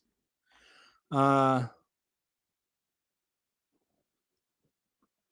the only thing that can be done, make sure that kids are taught critical thinking skills, science-based skepticism, and media literacy so they can spot propaganda. They are so far gone. When I was like, I believe that we should teach propositional logic in high schools. And I think you should have to pass a propositional logic course in order to graduate. And if you've never taken it, it's like just taking any logical argument and teaching how logic works into a mathematical formula. Like if A is C and B is, or if some of A is B and some of B is C, are all of C A, and you like figure out how to like work this out as a math formula to whether or not this is true, has nothing to do with an actual word argument. But what you do is once you figure that out, then somebody says something and you learn how to break that argument down into uh um actual logic. Like anyway, I think that we should teach that.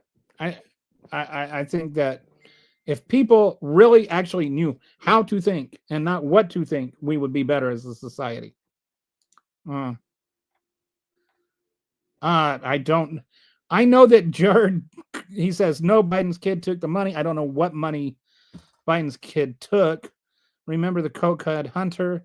Yes, I know Hunter Biden had a cocaine problem. I didn't vote for Hunter Biden. I don't know who he took money from. I know Jared Kushner was given billions of dollars from Saudi Arabia. But the money I'm talking about with Donald Trump in the second term is the cryptocurrency that he got for pardoning the CEO of Binance.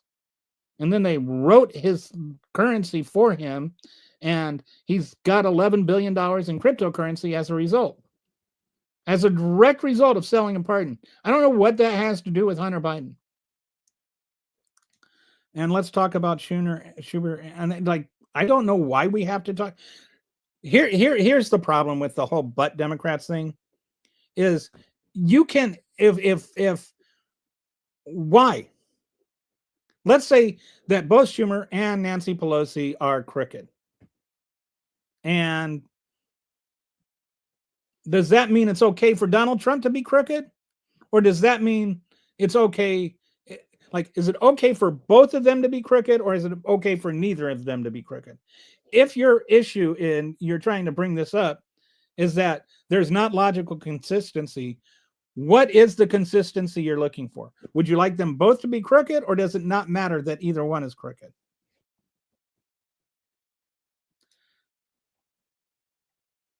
Paid. Yes, paid. He was well paid. In red state, stupidity is a social disease.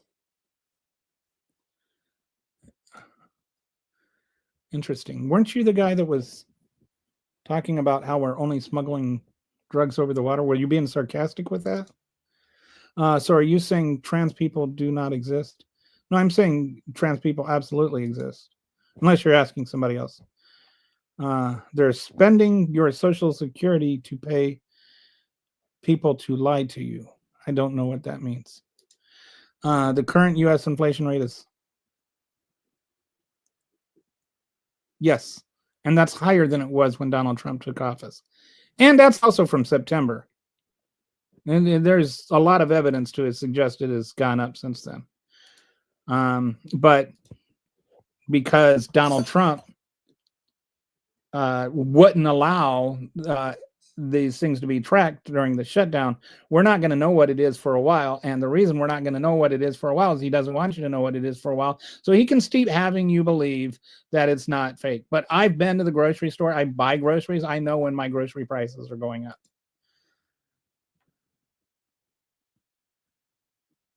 Biden wasn't president or a former president. He can't. This has nothing to do with being president or former president. That's just not true. The Presidential Records Act was actually written because Richard Nixon tried to take records. It was written to prevent the president from assuming that he has those records. Like, actually read the Presidential Records Act. Gender is sociology. There's gender is sociology, but there's also science behind being trans. Like there's some people that like have both sex organs or whatever, but there's also, and this is where like 95% of people, scientists will agree and 5% won't. There's stuff that goes on a chromosomal level that has nothing to do with your sex organs, but has a lot to do with your chromosomes that determine how your brain thinks and how your brain operates. So somebody like, and this can, like, the first thing that's decided is what sex organs you're going to have. So you can have a penis, and then after that, your body changes its mind, and all the chromosome development and all the stuff that happens in your brain with like your brain chemistry and whatever, all that develops and says you're a female, but your penis tells you you're a male. And so you grow up with your penis telling you one thing and your brain telling you another. And just in terms of subjective reality, what matters more to people? Like, what are you? Are you your penis, or are you your mentality? It's and then you're asking people to say, no, you need to tell your brain you're wrong because your penis means more than what your brain is saying. And they're like, but I can't do that. I can't actually just change my brain. I can change my sex organ, but I can't change my brain.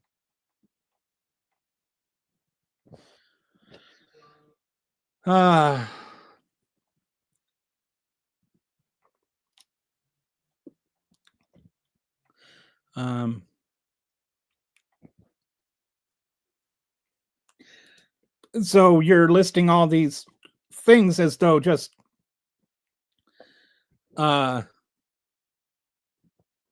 typing hoax as though it makes things untrue.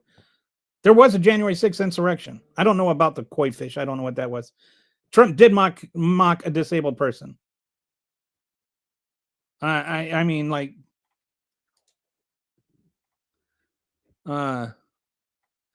just yelling the word hoax doesn't justify things. It doesn't make things go away. November 2nd, 1999, 20 years, boom, COVID. It was a failed success. How do you have a failed success? I don't know what any of this means.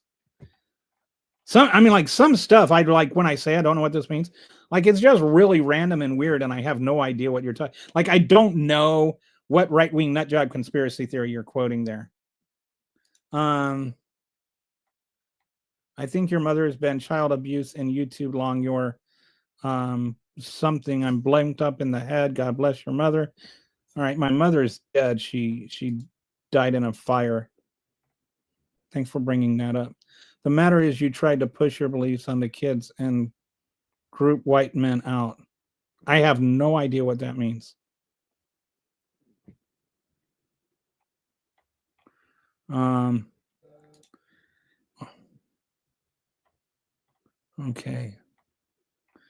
Yeah, so this guy's just typing up things Trump did bad and saying hoax afterwards.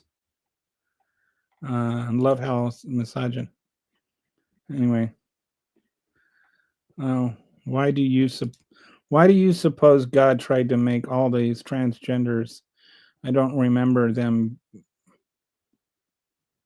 Um, okay, transgender people have been around since like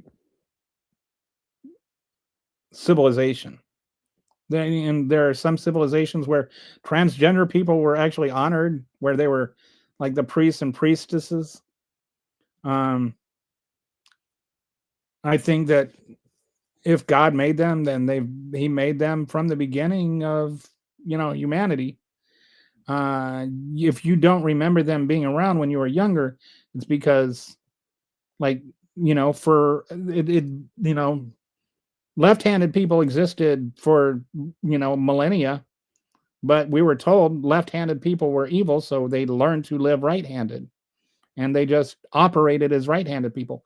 Once we started to realize there was nothing wrong with being left-handed, and people who were genetically left-handed just used their left-handed, it's not like they just decided they were going to become left-handed or something.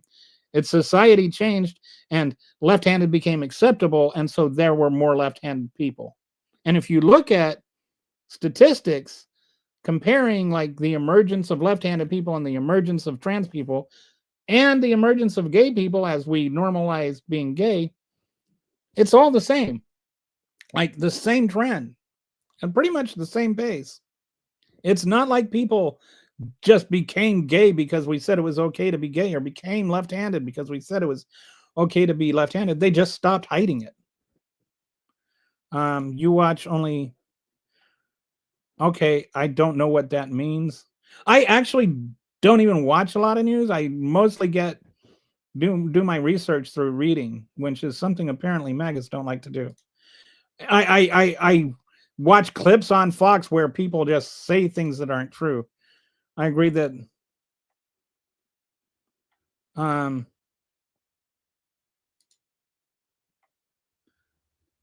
other countries are laughing at us to the tune of, I don't know what, to the tune of 18. I don't know what made up thing you're talking about. I don't know what 18 trillion they're laughing about.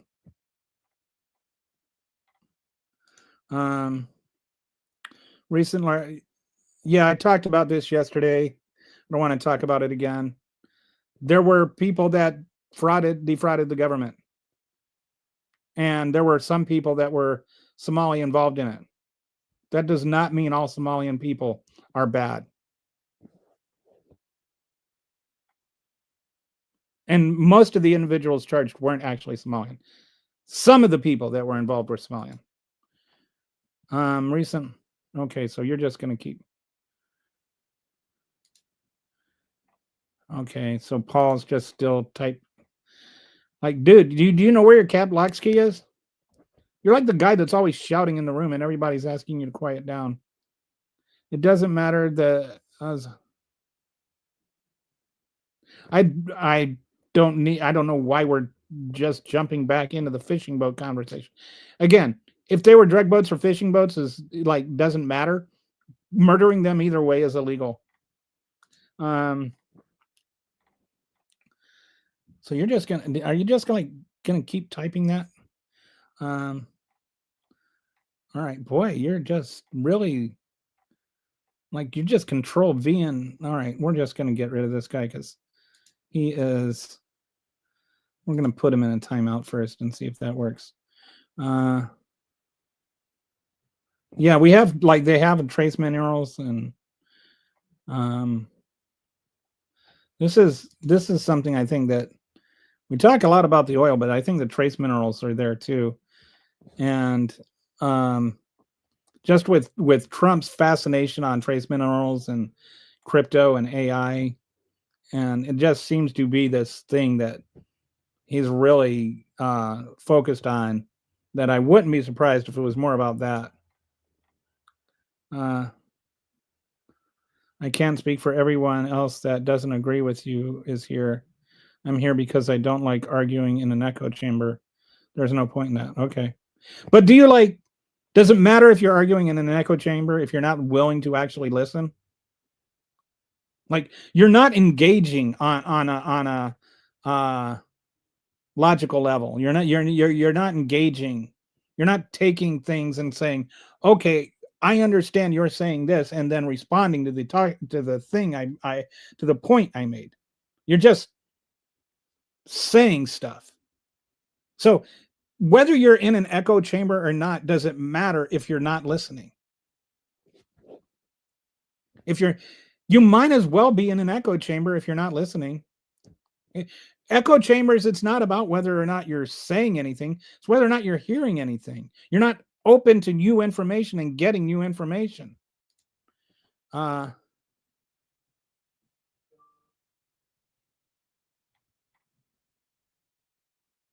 There were no immigration laws for like over 100 years. There were no immigration laws. Anybody that came over here could come. Anybody that wanted to could come over here. There weren't immigration laws. We had borders, but we didn't have immigration laws. They didn't have visas. You think it went online and typed out a little, like, do you, like, learn history, please?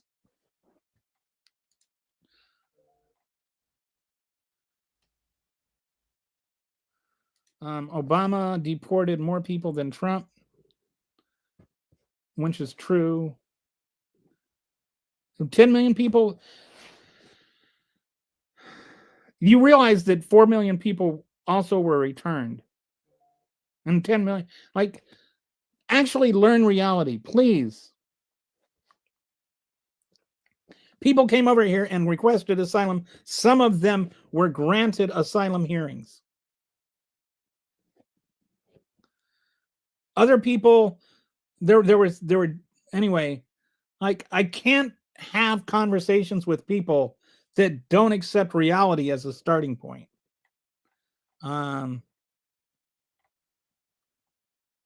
Or, you know, like, you're a naive and gullible simpleton. Okay. We have, yes. We also had immigrants. We had borders in the sense that we protected from foreign invasion, like actual invasion. But we did not have closed borders in the sense that we didn't allow people to immigrate. I don't know. Are you like on purpose refusing to recognize there's a distinction? Do you think that we didn't have a military while Joe Biden was president, that we wouldn't defend an invasion of like an armed invasion from another country because we allowed immigrants? Like, think. Okay, we got Mr. Patriot Watcher that has curse words and slurs and an American flag to back them up because they do not have the brain cell today. All right. Kelly would have been the name of my third son. She was forced to. Like, why is it so? Like, you got this, you know, like Patriot Watcher here. Why is it always the Republicans that are most upset about how Kamala Harris became the Democratic nominee? Like, why should I care what you think about it, Patriot? You didn't vote for it. It's not like you were going to vote for Joe Biden.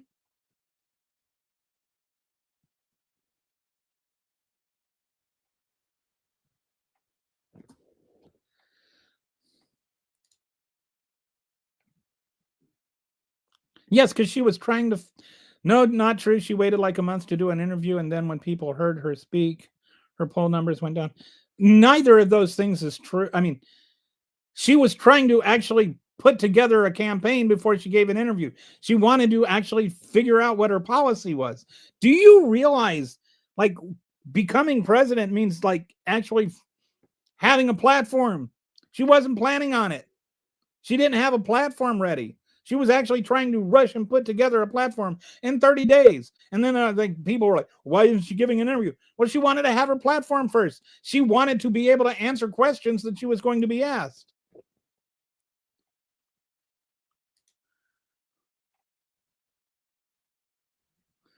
I don't know about what I stated about Kamala and those campaign funds is not a baseless claim. You can look it up. I have no idea what you're talking about. I didn't say anything about campaign funds being a baseless claim. I don't know what campaigns your friends you're talking about. And I'm also sort of in the middle of a podcast, so right now I can't stop what I'm doing and go look at something up on AI. Yes, I know that there were no primaries voted Kamala as a candidate. I know that. I don't know if you weren't here when I explained that, but I'm not going to go through it again. I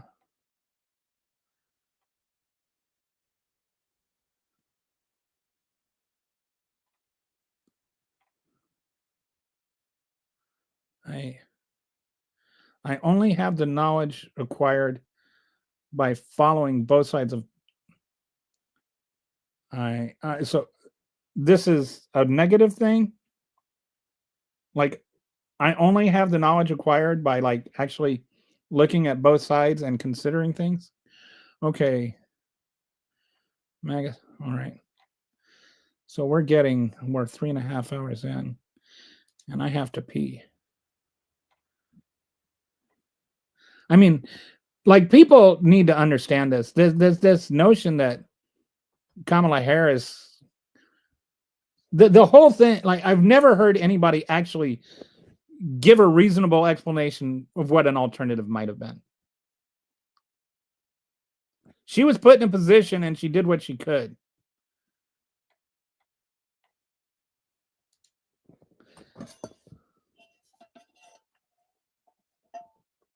Yeah, that's what you like to think, isn't it? But that's actually not true. Well,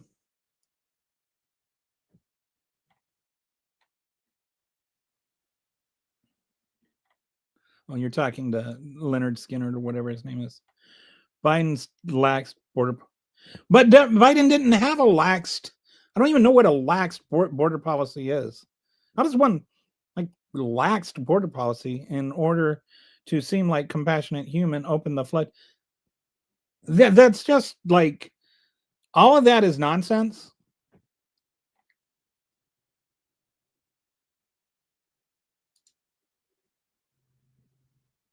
And resistance in letting people get away from the fact that Donald Trump is a pedo. Are you Glenn Beck? Are you asking me if I'm Glenn Beck? I don't know if anybody has ever confused me with Glenn Beck.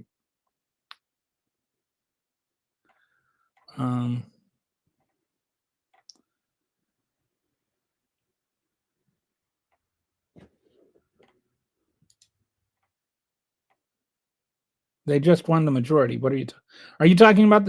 No, they won a plurality of the votes. Again, if you don't know the difference between majority and plurality, Google it. Donald Trump won the popular vote. He did not win the majority of the popular vote.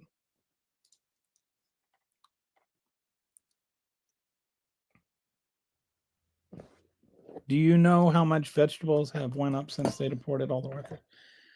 I don't actually. That's it. That's actually something. I wish we had the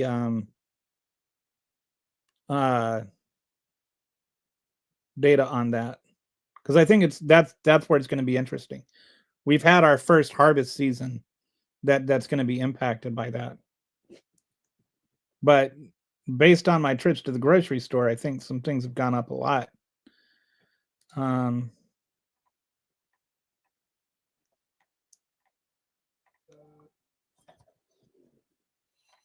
Okay. How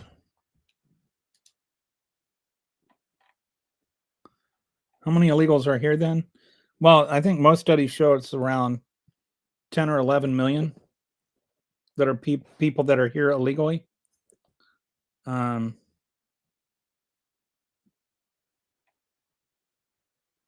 that's including people that were here before Joe Biden was president.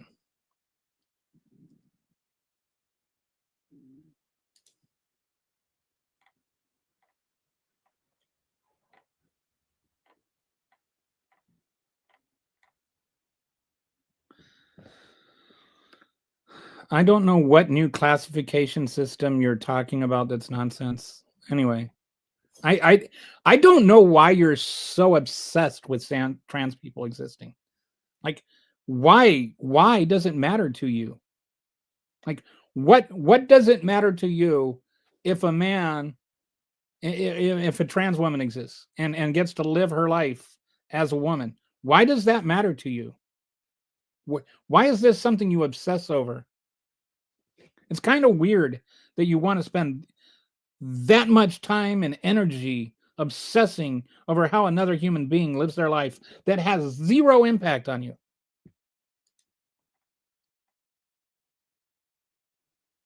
Okay. You're not MAGA, but you support President Trump's policies. Good for you. I don't know what policies you affirm or deny or whatever, but have a nice day. I think he's got crappy policies. I think mass immigration or mass deportations are hurting the country. I think that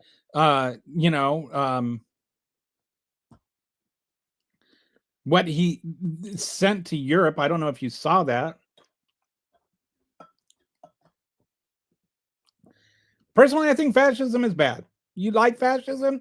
Vote for it. Whether you like Trump or not, vote for fascism if you're a fascist. Just don't deny it's fascism.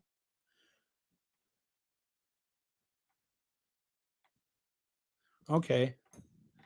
They prioritize their shared hatred of everyone on the pumpkin spice pedo's actual criminal actions. Okay, so all right, I'm going to bump down to the bottom. No, it does not mean he won the popular vote. It does not mean he won the majority of the public. That's not okay. Since you're incapable of looking something up, a plurality of the vote means you won. You got more votes, but you didn't get over half the votes. The majority of the votes means you got over half the votes. I think he got like 49%. He won a plurality of the votes. He actually got the most votes, unlike in 2016, where he didn't even get the most popular vote. He did win the popular vote, but he did not win a majority of the popular votes. Words mean things, Todd. And if you're going to argue with somebody, if you're going to correct people, at least make sure you're right first.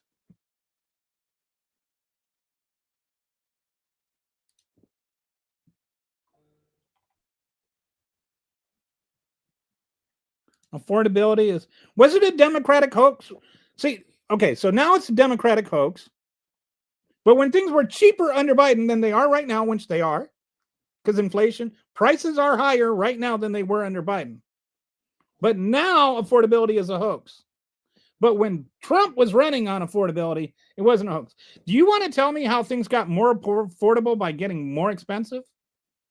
Because that's a weird talking point. I mean, if you can cry that Biden stole, can't Trump? I'm sorry. I think you're talking to somebody else. He won the majority. He actually won all 50 states. That's just weird.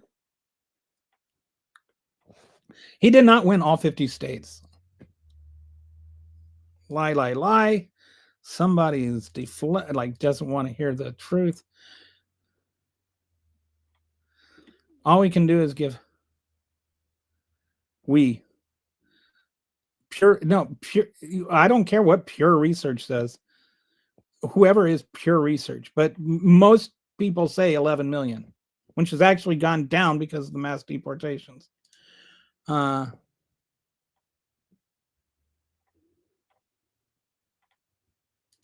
Yes, I am right. You just saying I'm wrong on everything doesn't change reality.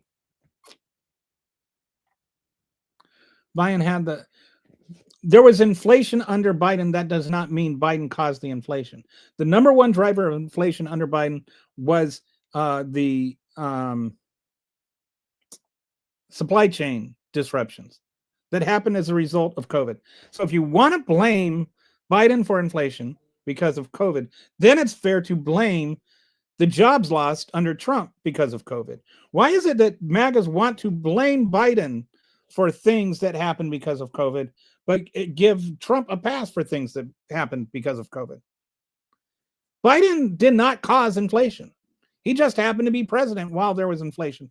Donald Trump, on the other hand, passed tariffs, which literally caused inflation. That's what they are actually designed to do, is cause inflation.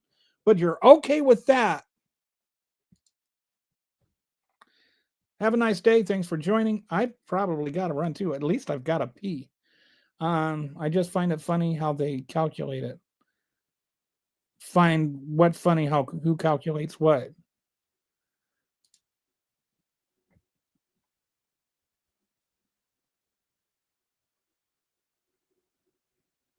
Oh, okay. I think there was somebody else that mentioned affordability being a hoax. But yeah, I agree with you. I think there's some hypocrisy going on there. Biden made me gay. I mean, hey, some people find out later in life, and if you think he's attractive, that's on you. I don't fault you for that. Trump is not my daddy. If he were my daddy, then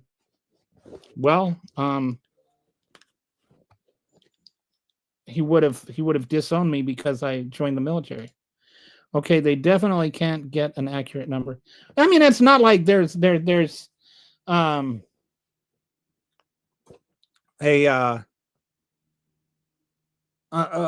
official tally or something, but it's funny how there's like the number depends on whatever weird thing Trump said last. It's like it's not 20 million or 30 million, like he likes to say. Most of the way, like based on the ways that they measure it and stuff, most people that look at it will tell you there's around 11 million. I mean, could it be 14 million? Possibly. Could it be 8 million? Possibly.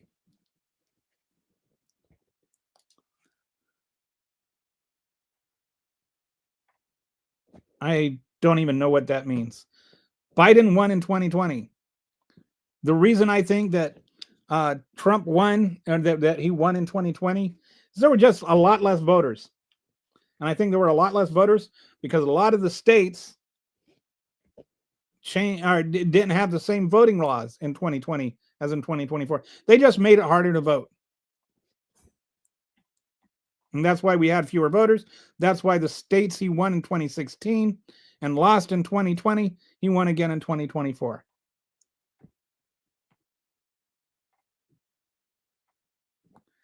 I'm not saying he didn't win. I'm not saying he didn't win in 2024. So there was somebody that's saying she got crushed, get over it. I'm not.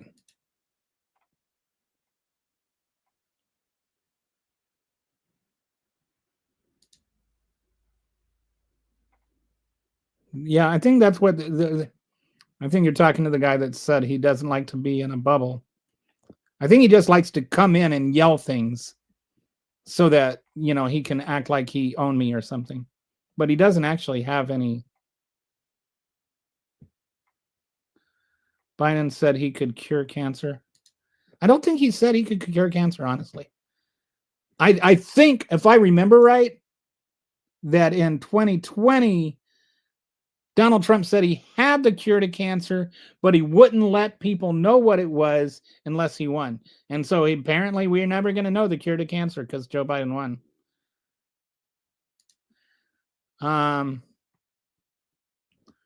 This is a bit of a misleading thing. How many of those were returned? Like, here's the problem with a lot of these kind of people that entered. How do they know those people entered? Because they were also like apprehended and then they were returned. And especially like while we had security measures with COVID, you could have somebody come over, like Jose would come over on Monday and they'd say, you got to go back. You're not legal. Then Jose could come over Tuesday and they'd send him back and they'd come over and go back 30 days in a row. And so that's 30 apprehensions and 0 times that Jose is actually over here. So that's a problem with the whole 14 million illegals. There were 14 million, 18 million encounters. Every encounter does not mean that there's somebody over here. Like you're using the wrong stat to make a conclusion here. Biden policies but the Biden policies may have contributed to inflation. The stimulus contributed to inflation, but it did not cause all the inflation. The same way that Trump's stimulus contributed to this inflation, but did not cause all of it. There was the inflation was caused partly by stimulus spending by both presidents. Inflation was mostly caused. The number one contributor was not that. It was the supply chain disruptions. The number two contributor was the energy disruptions caused by the Ukraine war. So to then the fourth leading, the third leading thing was the stimulus spending by both presidents, and the fourth leading thing was actually like corporate profiteering off the inflation. So there was a number of things that caused inflation. To call it all to put it all on Biden is just economically illiterate. There's no economy, even like the Heritage Foundation, which is not exactly the most left-leaning group in the world, did a study of it, and they said only 40% of it was Biden's fault. And that is an extreme high. And the other thing is, if you're going to blame the stimulus spending under Biden, if you're going to blame inflation on that, then you can't also in the same breath say that Biden doesn't get any credit for the jobs that were recovered. Because the jobs being recovered is the alleged reason that the stimulus caused inflation. Like all these people got jobs and they were back at work and they were spending money again, and that's why prices were going up. But the right wants you to believe that Biden unilaterally caused all this inflation, all because of his stimulus spending, but had nothing to do with the economic recovery. Did I get a head injury? I did, but it didn't affect my thinking. I fell off a trailer when I was 3. My brother threw a parachute guy up to me. I was reaching over, fell down, got a concussion, got a few stitches, but I've been fine. Because MAGA is largely a mindless cult that will defend Trump to the bitter end. Trump has, Trump, a 5-time draft dodger, said John. Yeah. So, yeah, Donald Trump is not exactly the one to make criticisms about being in the military or being a vet. I think he wanted to. It's like now it's Mark Kelly, right? Who's like been on 5,000 combat or has like 5,000 hours of combat flight and record time in space. But little Daddy Bone Spurs is the real veteran. Biden was just, but you've seen the pictures, right? Where he's like Rambo, Trump-bo. Biden was a harmless old guy that couldn't handle his job. Pumpkin spice is a trafficker and an inhuman monster. Like the evil stuff he does, he's like just murdering people. Okay. The price of haddock has doubled since 4 months ago. I used to get planks for what is haddock? Are there like some kind of? I was thinking fish at first. I don't. Okay, so it is a kind of fish. Or are you talking about haddock flanks? Like the cut. Man, that's expensive. Trump saved the economy. That's just not true. Like virtually every economic indicator is like apart from the stock market, prices are up, inflation is up, GDP is sort of depending, like if you look at the underlying structure of it, actual production is down. Like there's some stuff going on because of the tariffs, which kind of give you this artificial um, boost to inflation or to the GDP, but it's not real, and it's gonna next quarter it's gonna have a crash. Like he has not actually. The economy is definitely worse now than it was when he took over. Ask any real economist, any macro economist. Like it's just not. That's just like saying that is just like just bragging that you don't know what you're talking about and being very, very insistent that you do. Okay. Trump owns me. He doesn't. How was it Trump took credit for a booming economy just July, but now he is suffering from, you know, that's a great question.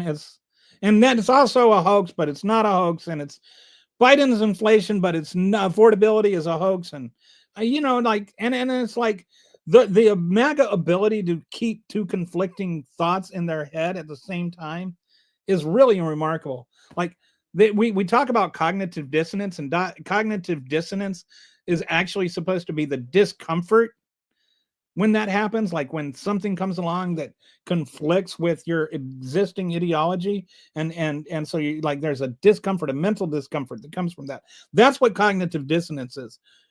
What they have is like cognitive dissonance, anti-dissonance, or something like that. I don't know what to call it. They'll just like have two completely contradictory thoughts in their head at the same time and be happy and joyful and gleeful about both because they're owning the libs and without any awareness that those things contradict. It's just really weird. Like, how are immigrants both stealing our jobs and, staying at home, living off government support at the same time? I call it Schrodinger's immigrant. Okay.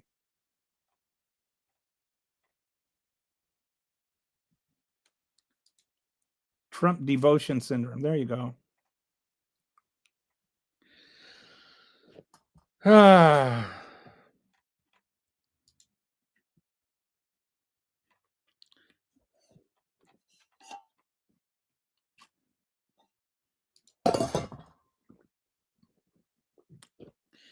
Yeah, the made up stuff.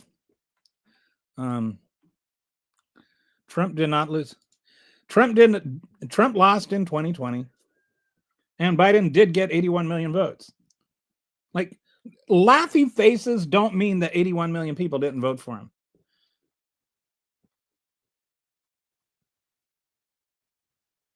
I have no idea even what that is supposed to mean. So, all right. And so, like, just on the gas prices thing, I would like to point out presidents have very, very little to do with gas prices. The main thing that controls gas prices is the cost of oil, the international cost of oil. And that has to do with a lot of things that have nothing to do with America.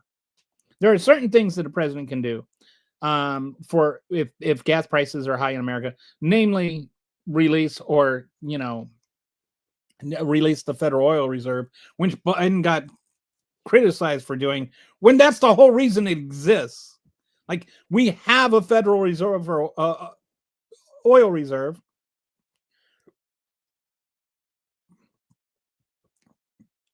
because of what happened with OPEC in the 70s and early 80s, where gas prices went through the roof. Anyway,